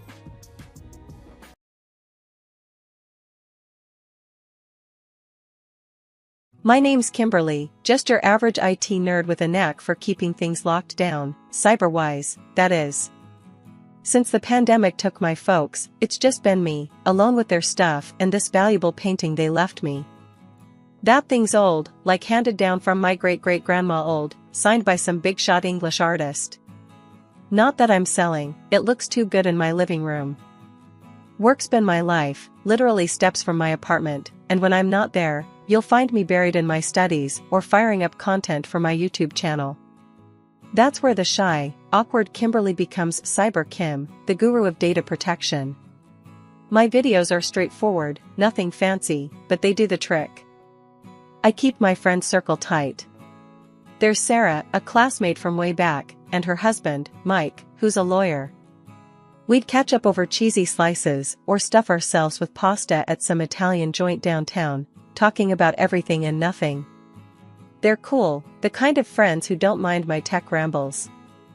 So, this one day, I'm checking my channel comments, and there's a message from this guy, Tom.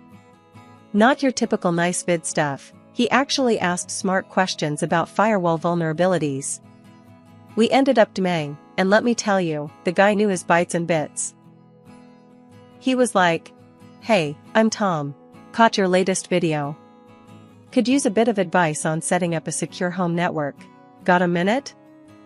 I replied, "Sure thing, shoot. Just promise you're not trying to hack your neighbor's Wi-Fi." We clicked right away.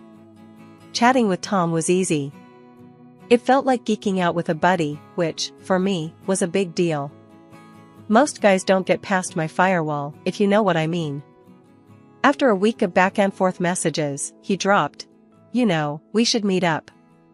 Could use a personal consult, and maybe coffee?" I typed back, "Coffee sounds good. There's this quiet place near my work. Friday?" "Friday it is. See you there, Kim." Meeting Tom felt like a big step. I mean, here I was, a girl who'd rather spend her Friday nights updating software, stepping out to meet some guy from the internet. But, something about him seemed legit. The day came and there I was, early at the cafe, fidgeting with my phone, scrolling through code updates to calm my nerves. Tom walked in, casual, with a smile that knocked me a bit off my protocol. Kimberly? Hi, I'm Tom. Thanks for coming out. I stood up, shaking his hand. Hi, Tom. Hope this place is geek-friendly. We dove deep into tech talk, but it wasn't just that. Tom was funny in a witty, not over-the-top kind of way. He made tech talk feel like a cool hangout, not just a Q&A session. As we wrapped up, Tom said, "This was great. We should do it again, maybe make it a regular thing?" I nodded. I'd like that. And maybe next time, I can save your phone from more than just theoretical threats.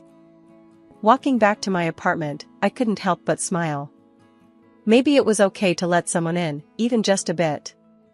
After all, even a cybersecurity expert needs a break from the screen sometimes. It was a sunny Saturday when Tom suggested we go meet his mom. He'd been talking about it for a while, like it was some big deal. It's just lunch, Kim. But, you know, she's kinda old school, likes to know who's who in my life. I agreed, not because I was dying to meet his mom, but I figured if things were getting serious with us, I might as well get it over with.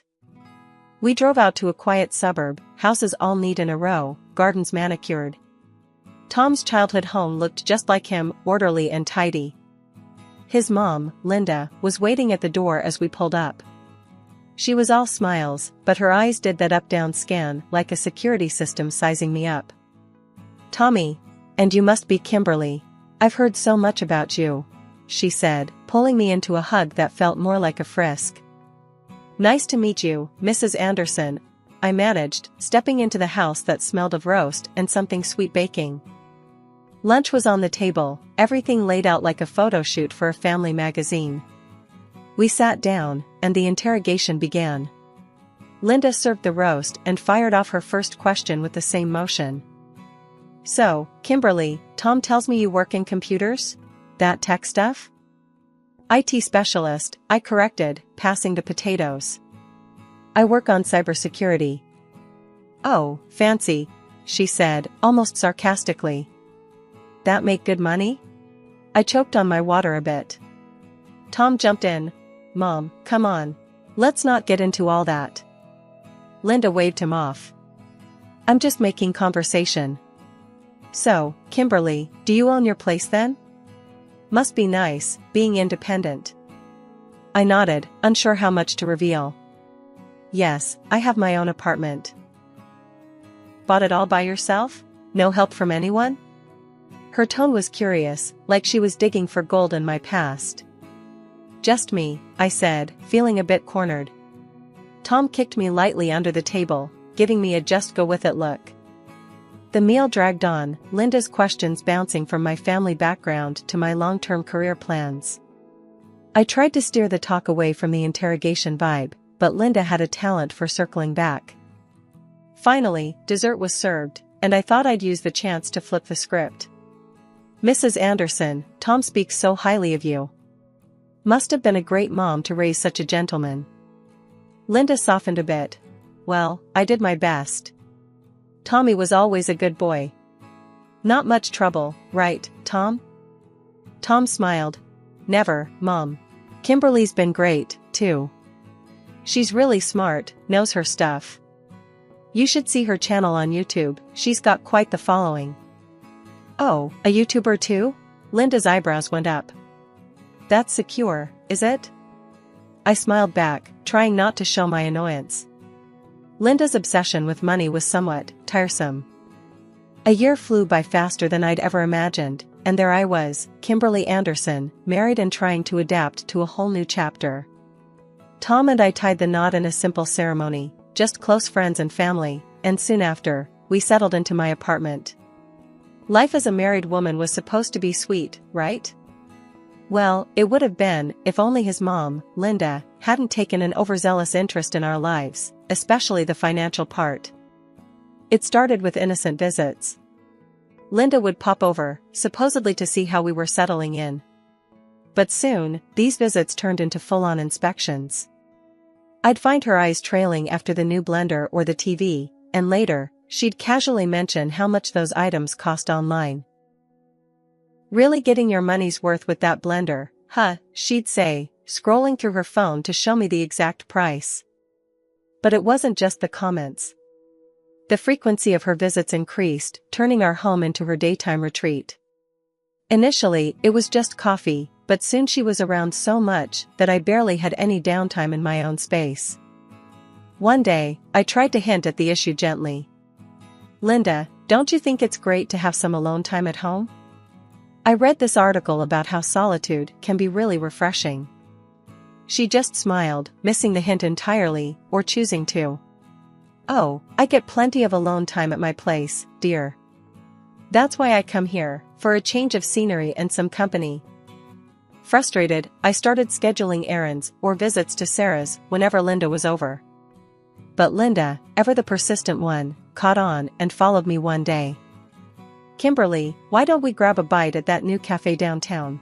My treat, she suggested one afternoon as I was almost out the door. Reluctantly, I agreed, thinking maybe public setting, different conversation. We settled into the cafe, and Linda ordered lavishly, appetizers, main courses, even dessert. After the meal, she patted her purse, then looked up with feigned shock. Oh dear, I've left my wallet at home. Can you believe it? There was a familiar twist in my gut as I reached for my purse and paid the bill, trying to keep my face neutral to avoid a scene. But the frustration was building. Once we got back to the apartment, I couldn't hold back anymore. Linda, I think we need to set some boundaries. You can't just show up and treat this place like your own. She looked taken aback, her face dropping into a mask of offense. I'm just trying to spend time with my son and you, Kimberly. I didn't realize my company was such an inconvenience. Before I could reply, Tom walked in, catching the tail end of our conversation. Kimberly, what's going on here? Why are you speaking to my mom like that? I turned to him, the day's frustrations boiling over. Tom, we need to talk about boundaries. Your mom can't just. But he cut me off, his tone firm yet annoyed. Mom means well, Kimberly. You're overreacting. Just try to be more welcoming, okay? Linda left soon after, her exit swift and silent, but the air remained thick with tension. For a few weeks after our last unpleasant exchange, Linda stayed away from our apartment. I was actually starting to relax again, enjoying the peace. Then one day, as I was dusting, I noticed something off about the painting my parents left me, the one that meant so much because of its history and sentimental value. It was hanging crookedly, which was odd because I always made sure it was perfect. Frowning, I straightened it and then stepped back. Something didn't feel right. That's when I decided to ask Tom about it. Hey, did you move the painting? I asked casually during dinner. Tom didn't look up from his plate. Oh, yeah. Mom took it to get it checked out. She wanted to know how much it's worth. I stopped mid-bite, my fork hanging in the air. She what? Why would she do that without asking us? Tom shrugged, still not meeting my eye. Mom's just curious, you know? You're always overreacting about this stuff. Deciding to confront Linda directly, I grabbed my phone and dialed her number. She picked up on the first ring, as if she'd been expecting my call. Kimberly, dear. Good news about that painting. It's worth $500,000. We should really think about selling it. Her words made my head spin. Linda, first off, it's not we. And you had no right to take my painting and have it appraised. It's not yours to sell. Linda's voice turned cold. You're being unreasonable, Kimberly. And with that, she hung up on me. The next day, I came home from work earlier than usual, needing to clear my head after the bizarre conversation. As I unlocked the door, I could hear voices inside. When I stepped in, Linda and Tom abruptly stopped talking. Linda glanced at Tom, then at me, and hurried out with barely a goodbye. What was that about? I asked Tom as I hung up my coat. Nothing important, he muttered, but his voice was too casual. The weirdness of it all made me uneasy. I walked into my office and noticed right away that things weren't as I'd left them. My computer was shifted, and papers were out of place. My heart raced. This wasn't just a simple visit, something else was going on. That night, after Tom went to sleep, I went online and ordered a video camera with a sound recording function. I didn't tell Tom. The next day, I installed it in my office, making sure it was hidden from view. I also moved the painting from the living room to my study, hoping it would be safer there. With the camera set up, I threw myself into a new project at work to keep my mind occupied. The thought of Linda and Tom scheming had me on edge, but I needed to focus on something positive. My work was something I could control, unlike the chaos that seemed to be taking over my personal life. It was an ordinary Tuesday, or so I thought when I left work early feeling under the weather.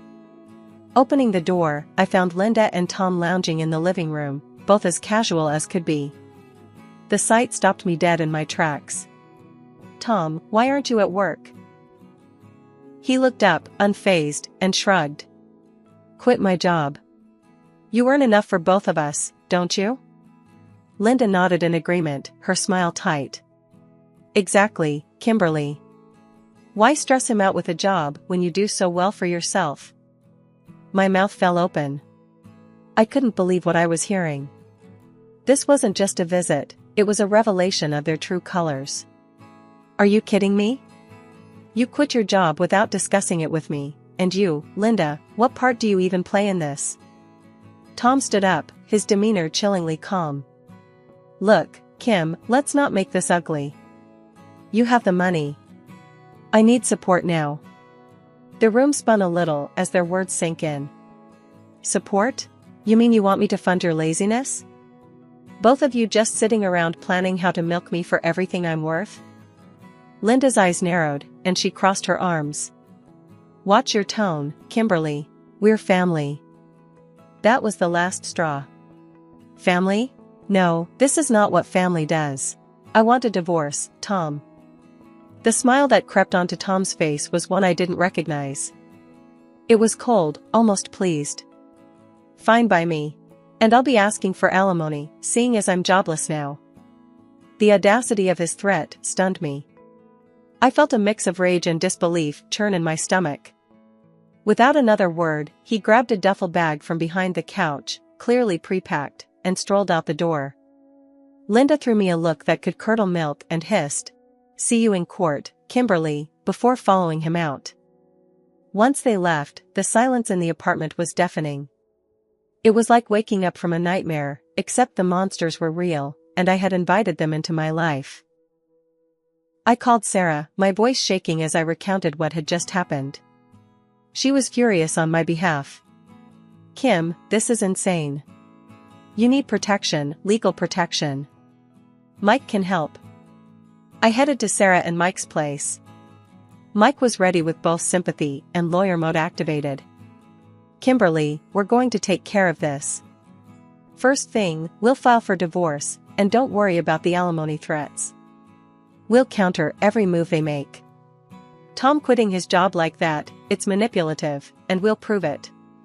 After talking things through, I returned to my apartment, feeling more determined. I was about to divorce the man I thought I knew, and battle his and his mother's greed. It was daunting, but necessary. I couldn't let them destroy what I'd worked so hard to build.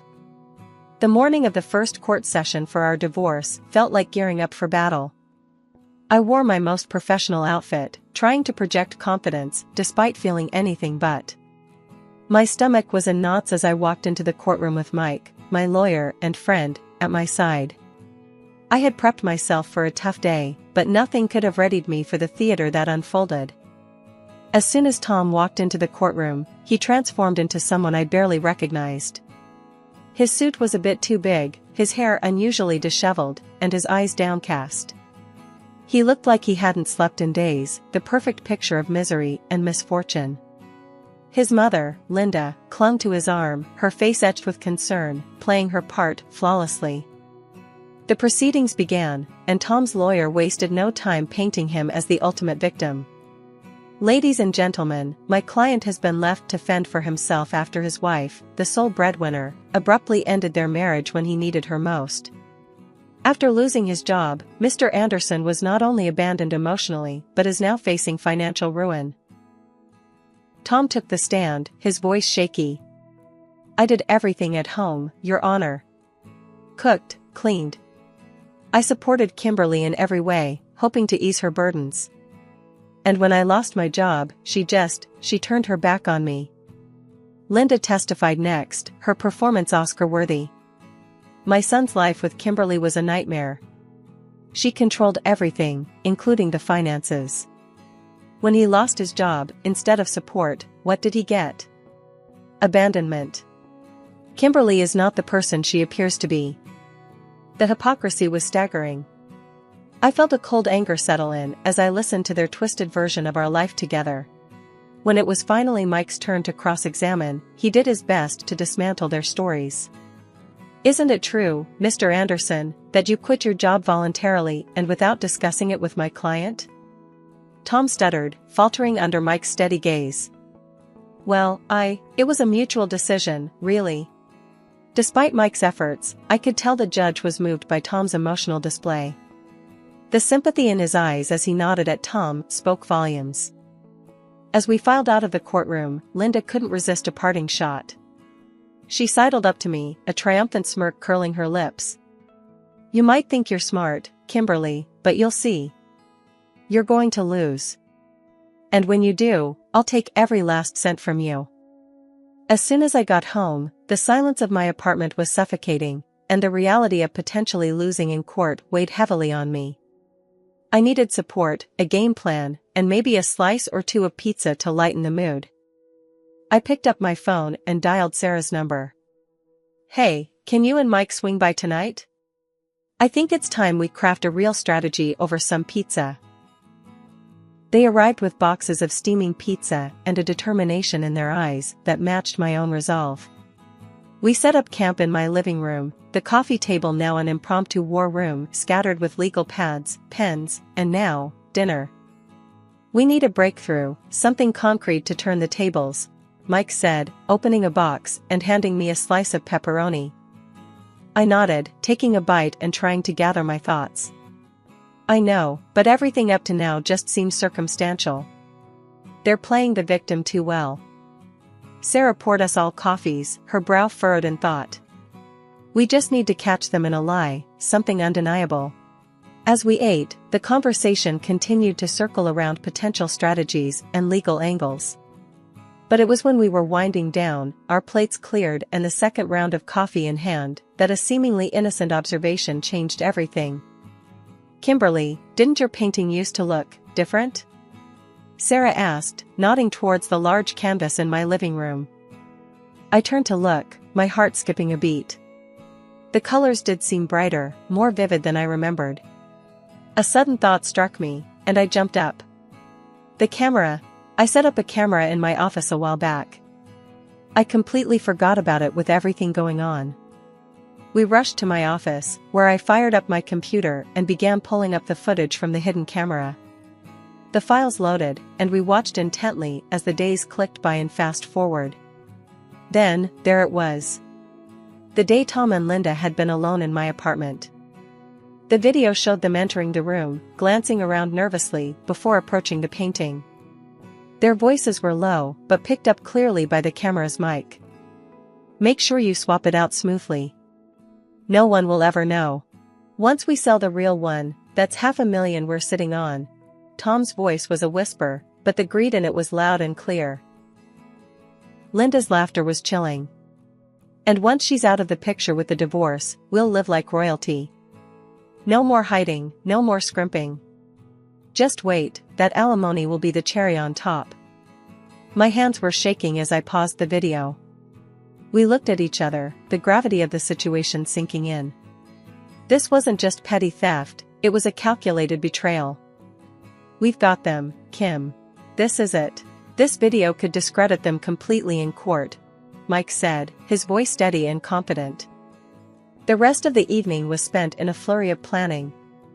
Mike outlined our next steps, detailing how we would introduce the video evidence in court, ensuring its impact would be undeniable.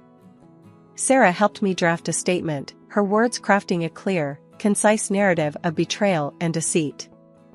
The morning of the final court session was unlike any other. As we entered the courtroom, I caught sight of Tom and Linda, smug expressions planted firmly on their faces. They had no idea what was coming. The court settled, and the judge called the session to order. Mike was the first to speak, his voice filling the room. "Your Honor, we request permission to submit new evidence crucial to this case." The judge eyed him curiously. "And what might this evidence be?" "A video with audio, Your Honor, revealing the true intentions behind Mr. Anderson and his mother's actions." Permission was granted with a nod, and the courtroom hushed as Mike connected the USB drive to the court's AV system. I watched Tom and Linda, their confidence faltering as the screen flickered to life. The video played, their voices echoing through the courtroom. Tom's scheming words and Linda's greedy laughter filled the air, the shock and murmuring of the audience growing with each passing second. As the recording ended, the judge looked sternly at Tom and Linda, who had turned pale, their eyes wide with fear. The judge banged his gavel, his voice booming. "Based on this undeniable evidence, I declare the marriage between Kimberly and Tom Anderson dissolved. Mr. Anderson's claim for alimony is hereby rejected." He wasn't finished. Turning to his assistant, he barked, "Call the police. We have theft and conspiracy to commit fraud." The courtroom erupted into whispers and gasps as officers entered and approached Tom and Linda. Linda's composure broke, tears streaming down her face as she was handcuffed. "I'm sorry, Kimberly. I had debts. I didn't mean." "Save it, Linda. You did mean to," I cut her off, turning away as the police led them out of the courtroom. The painting was returned to me a few days later. Life slowly returned to normal. I poured my energy into my work and my YouTube channel, helping people protect themselves from the very deceit I'd experienced. 2 years passed. Then, one afternoon, my phone rang. It was Tom, his voice hesitant. "Kimberly, I'm out now. We're living in a rented place." I was hoping maybe we could try again. I'd changed, really. I couldn't help but laugh, the sound bitter yet liberating. "Tom, you never change.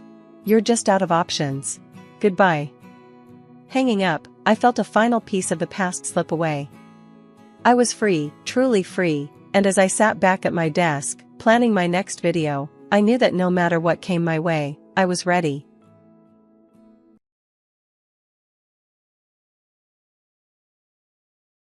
Our house was a palace, sure, but a cold and echoing one. Marble floors, fancy furniture that looked like it belonged on TV, not under my feet, that was my life. Dad, Richard the Great they called him at his construction company, built it all from scratch. He loved me to pieces, his only kid, but seeing him was like catching a glimpse of a shooting star, there and gone too fast. "Gotta chase that next project, kiddo," he'd say with a wink, his booming voice the only warmth in the giant house. My mom, Isabella, well, she was the ice queen on a frozen throne. 18 years younger than Dad, she had cheekbones sharper than a diamond and a closet bigger than my entire room, overflowing with clothes that sparkled like disco balls. Her days were a whirlwind of fancy salons with French names I couldn't pronounce, massages that cost more than my bike, and gossip sessions with her friends who looked like they were all carved from the same mold. The only time Mom ever seemed to remember I existed was when she needed someone to boss around. "Those jeans are a mess, honey," she'd sneer, her voice dripping with fake sugar. "Haven't I taught you how to keep things tidy?" Funny thing was, the house was spotless, thanks to a whole army of maids who scurried around like silent mice. But if I dared to sit down and watch cartoons after school, here she'd come, faster than a cheetah after lunch. "Shouldn't you be learning something useful, Lily?" she'd snap, her perfectly painted nails tapping a sharp rhythm on the counter. "Like how to clean these floors properly before you ruin them?" Useful? Cleaning floors? I looked at Dad, who was just coming through the door, grass stains on his jeans and a smile on his face. He'd been playing catch with the neighborhood kids again. "Leave her alone, Isabella," he'd rumble, his voice warm and deep. "She's got plenty of time for chores later. How about some ice cream sundaes, champ?" My treat. Dad was my hero, my best friend. He'd wrestle with me on the floor, his booming laugh filling the house, a stark contrast to Mom's constant complaints. He taught me how to throw a perfect spiral, how to fix a leaky faucet, and most importantly, how to be kind, even when the world felt cold and empty, just like this giant house. The year I turned 15 was supposed to be different. Driver's ed, maybe a summer job at the ice cream shop down the street, all the normal teenage stuff. Instead, it became the year everything went sideways, faster than a roller coaster gone rogue. It started with a cough. A nagging, wet cough that wouldn't quit. Dad, who could usually shake off a cold in a day, just kept getting worse.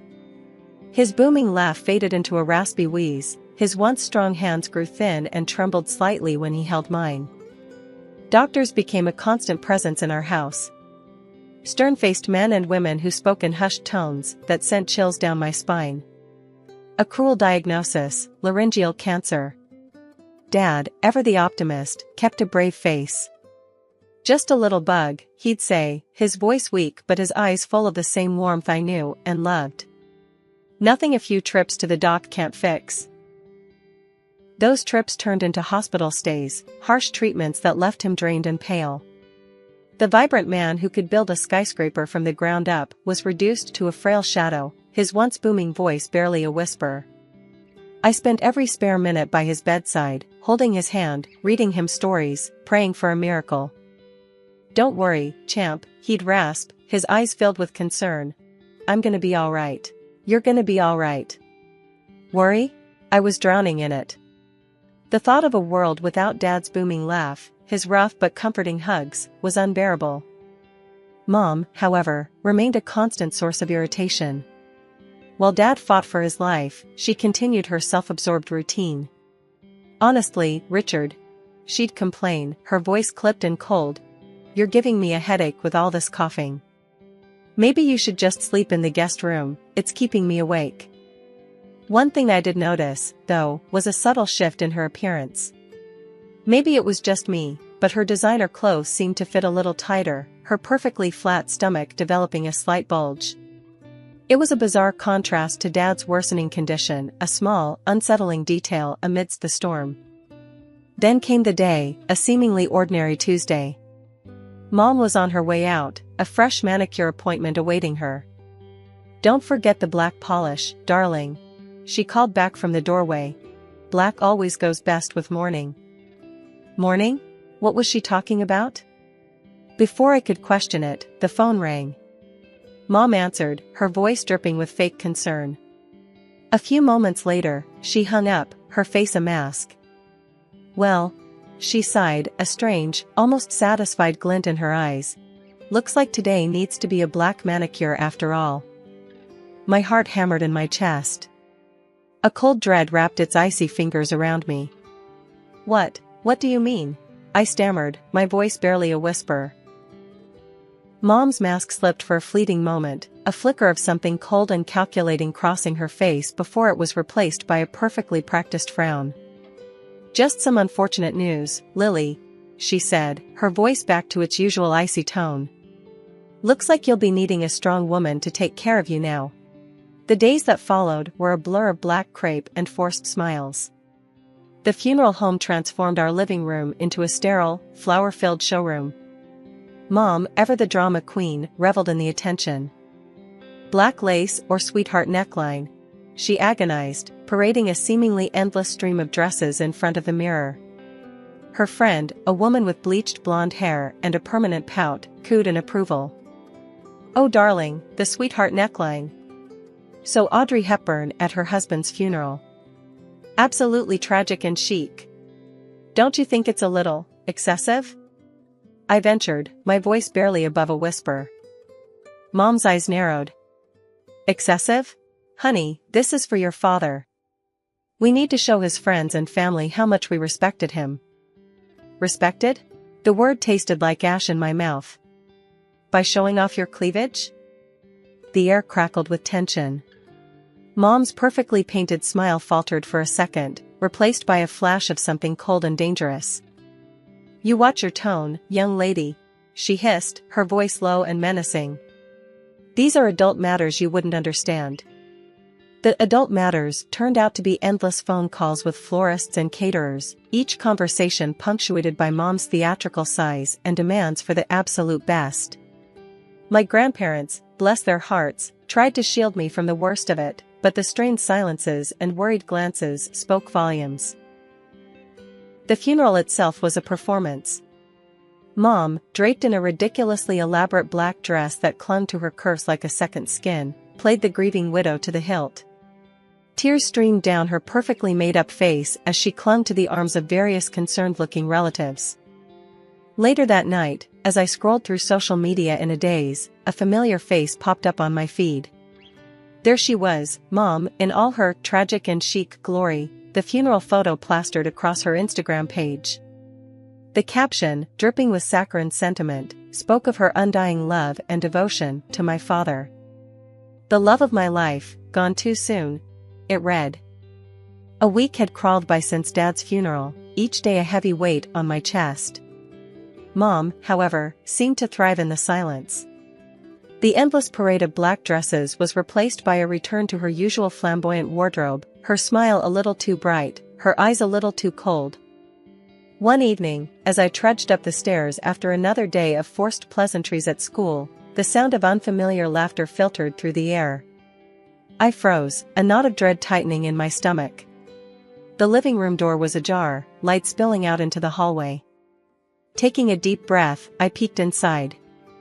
There, sprawled on our plush sofa, was a young man who looked like he'd stepped off the cover of a fitness magazine. He was all tan skin, perfect teeth, and designer stubble. Mom, perched beside him like a preening peacock, was batting her eyelashes with a practiced innocence I hadn't seen since I was a toddler. Lily, she purred, her voice dripping with fake sweetness. This is Michael, my fiancé. Fiancé? I repeated, my voice barely a croak. Mom's smile faltered for a brief moment, a flicker of annoyance crossing her face before it was replaced by a too bright cheer. Yes, darling. Isn't that wonderful? Michael is going to be living with us now. Michael, who hadn't even acknowledged my existence until now, finally grunted a greeting. Before I could process this latest absurdity, Mom continued, her voice taking on a patronizing tone. And guess what else, honey bunch? We're expecting. Expecting? My mind reeled. Not only did she have a new husband-to-be a week after Dad's funeral, but she was also pregnant? It was all too much to take in. What about, Dad? I stammered, the words catching in my throat. Isn't this a little? A little what? Mom snapped, her mask of cheer slipping for a moment. A little inconvenient? Don't be ridiculous. Life goes on, darling. And besides, she leaned in, her voice dropping to a conspiratorial whisper. Michael here makes me truly happy. Something your father, bless his soul, was never quite capable of. Fury, hot and raw, bubbled up inside me. You never loved him, did you? I spat, my voice shaking with rage. You cheated on him. Mom's eyes narrowed. The smile was completely gone now, replaced by a steely glint. Perhaps, she admitted with a cold laugh. But that's none of your concern, is it? Now, from now on, you'll do as Michael and I say. You'll help with the housework, of course, and then you'll be a wonderful nanny to your new sibling. Over my dead body, I choked out, my voice trembling with a mix of anger and hurt. Don't get sassy with me, young lady. Mom hissed, her voice low and dangerous. This is my house, and you'll do what I tell you, or you'll get out. The ultimatum hung in the air, heavy and suffocating. I straightened my spine, a newfound resolve hardening my voice.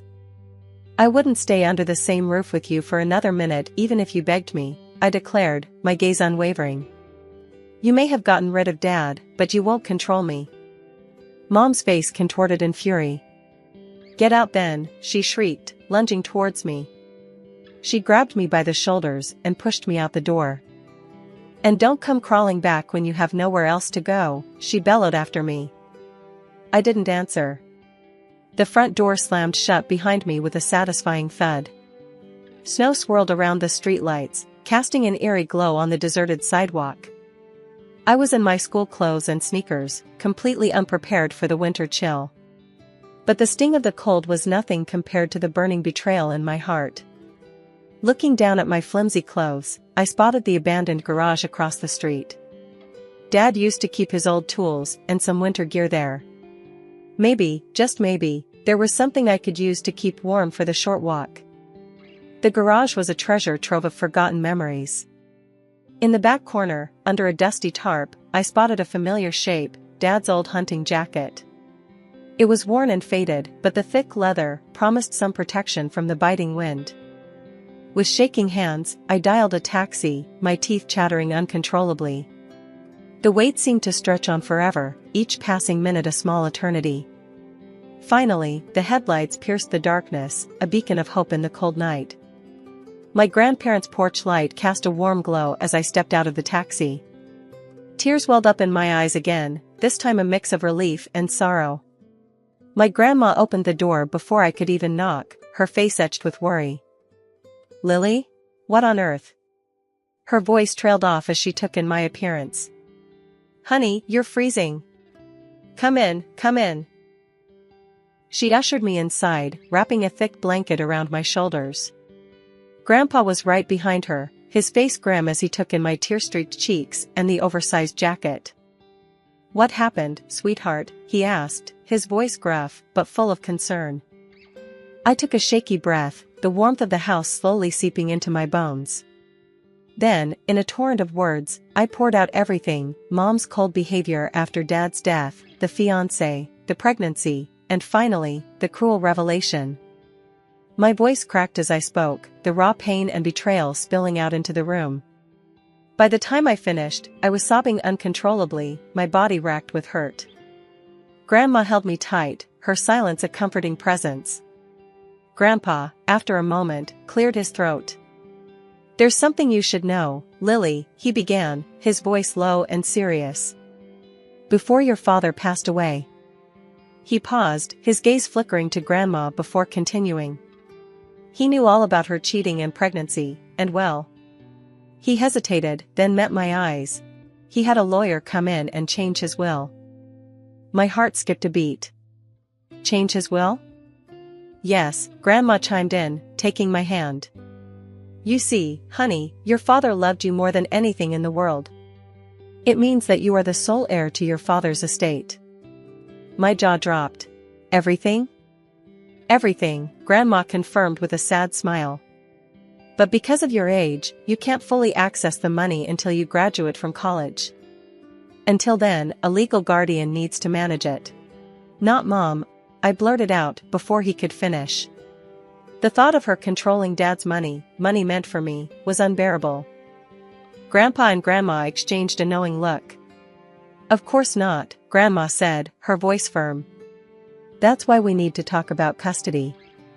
But to take you away from your mother, we need proof of her unsuitability." "Proof?" I reached for my phone, a mischievous glint entering my eyes. "I have plenty of that." Over the past year, in a misguided attempt to protect myself, I'd started recording some of my arguments with Mom. The last conversation, the one where she kicked me out, was there in all its ugly glory. With trembling fingers, I played it back for my grandparents. The sound of my mother's cruel words filled the room, each sentence a fresh blow. By the time the recording ended, a tense silence hung heavy in the air. Then Grandpa cleared his throat. "This is more than enough, Lily. We'll get you a lawyer first thing tomorrow. You won't be going back to that house." Relief washed over me, warm and welcome. It wasn't just about the money anymore. It was about safety, about being in a place where I was loved and valued. A week had crawled by since the blow-up with Mom. One sunny and cold afternoon, as I was helping Grandma cook a pie, a loud, insistent pounding shattered the quiet.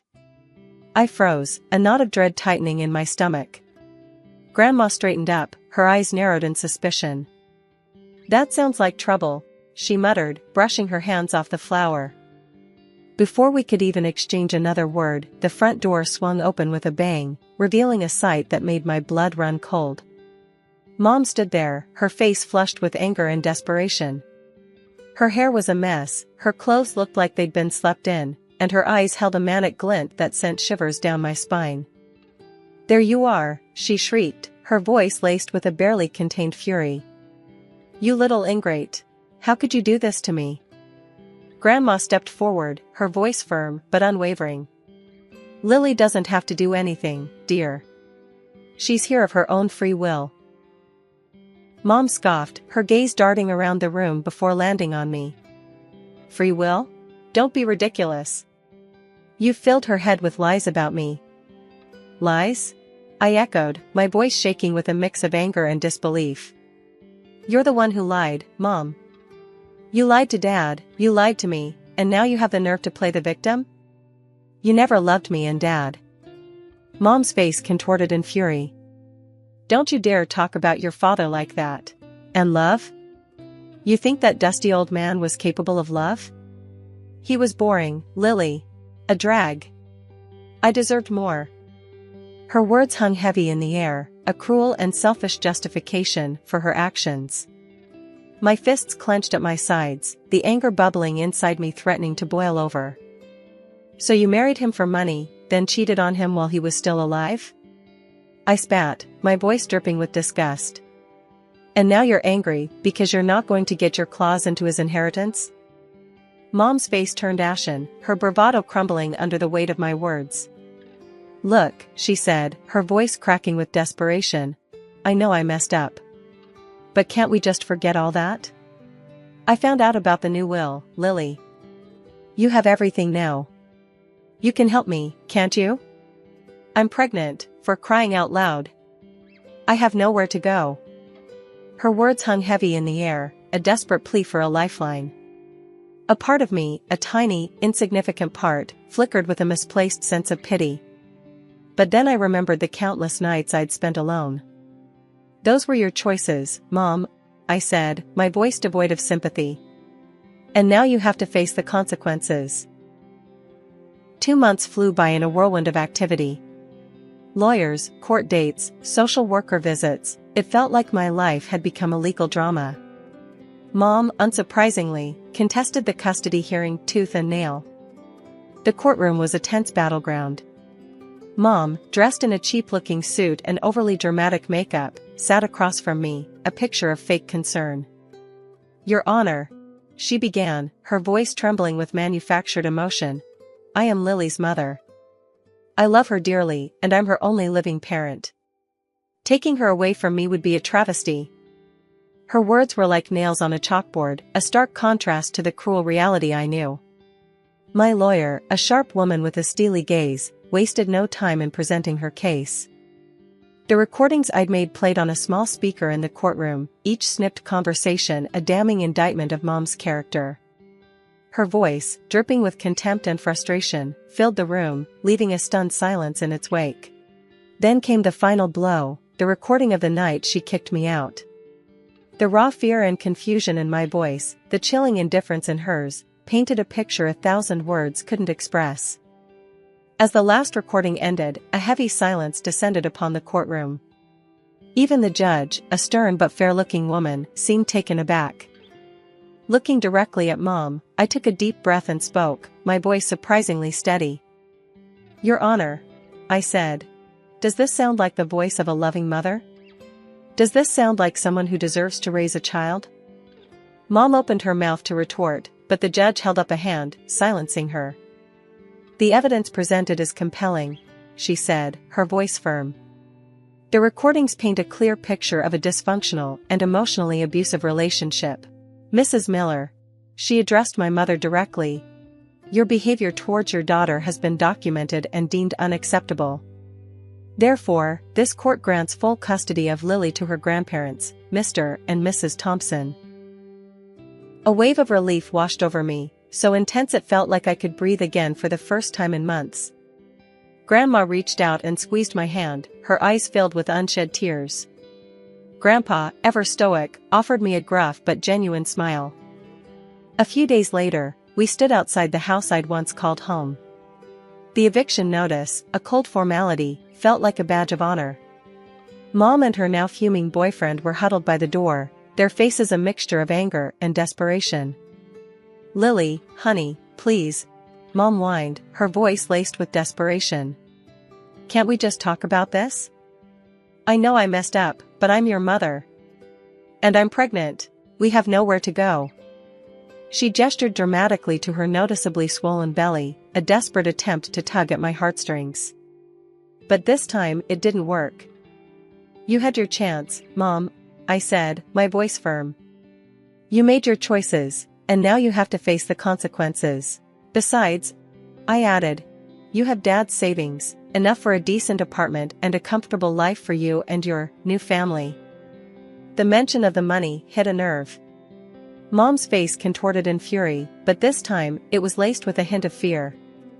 You wouldn't dare cut me off, she hissed, her voice brittle. I don't have to, I replied coolly. You'll have access to a monthly stipend, enough to cover your basic needs. But that's all. Consider it my charity. Mom opened her mouth to argue, but the look in my eyes must have stopped her. With a final glare in my direction, she stormed off, her boyfriend trailing behind like a kicked puppy. 5 years had melted away like summer snow. Graduation from high school was a bittersweet affair, a celebration of achievement tinged with the pang of leaving a familiar chapter behind. Now, with a brimming acceptance letter in hand, I stood on the precipice of a new adventure, college. The University of Economics loomed ahead, a bustling hive of knowledge and ambition. Grandma fussed over my dorm room, insisting on rearranging the furniture for maximum efficiency. Grandpa, ever the pragmatist, helped me set up my laptop and internet connection, muttering about the outrageous cost of higher education. Don't worry, Grandpa, I said, giving him a hug. I'll make the most of it. This is Dad's company I'll be running someday, remember? He squeezed me back, his gruff voice softening. That's my girl. Your father would be proud. The mention of Dad always brought a lump to my throat. These past years had been a constant dance between grief and gratitude. Grief for the father I barely had the chance to know, and gratitude for the loving grandparents who had stepped up when I needed them most. College life was a whirlwind of lectures, study groups, and caffeine-fueled all-nighters.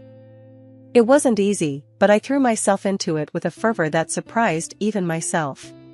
News about Mom trickled in occasionally, delivered in hushed tones by well-meaning family friends. Apparently, she'd given birth to a stillborn child, a tragedy that had only deepened the chasm between her and the world. Her boyfriend, the one who'd abandoned ship when the comfortable life in a luxurious house evaporated, was nowhere to be seen. Honestly, none of it fazed me. The woman who had borne me was a stranger, a ghost from a past life. I had no room for negativity in my life, not when I was busy building a future where hard work and determination were the cornerstones of success.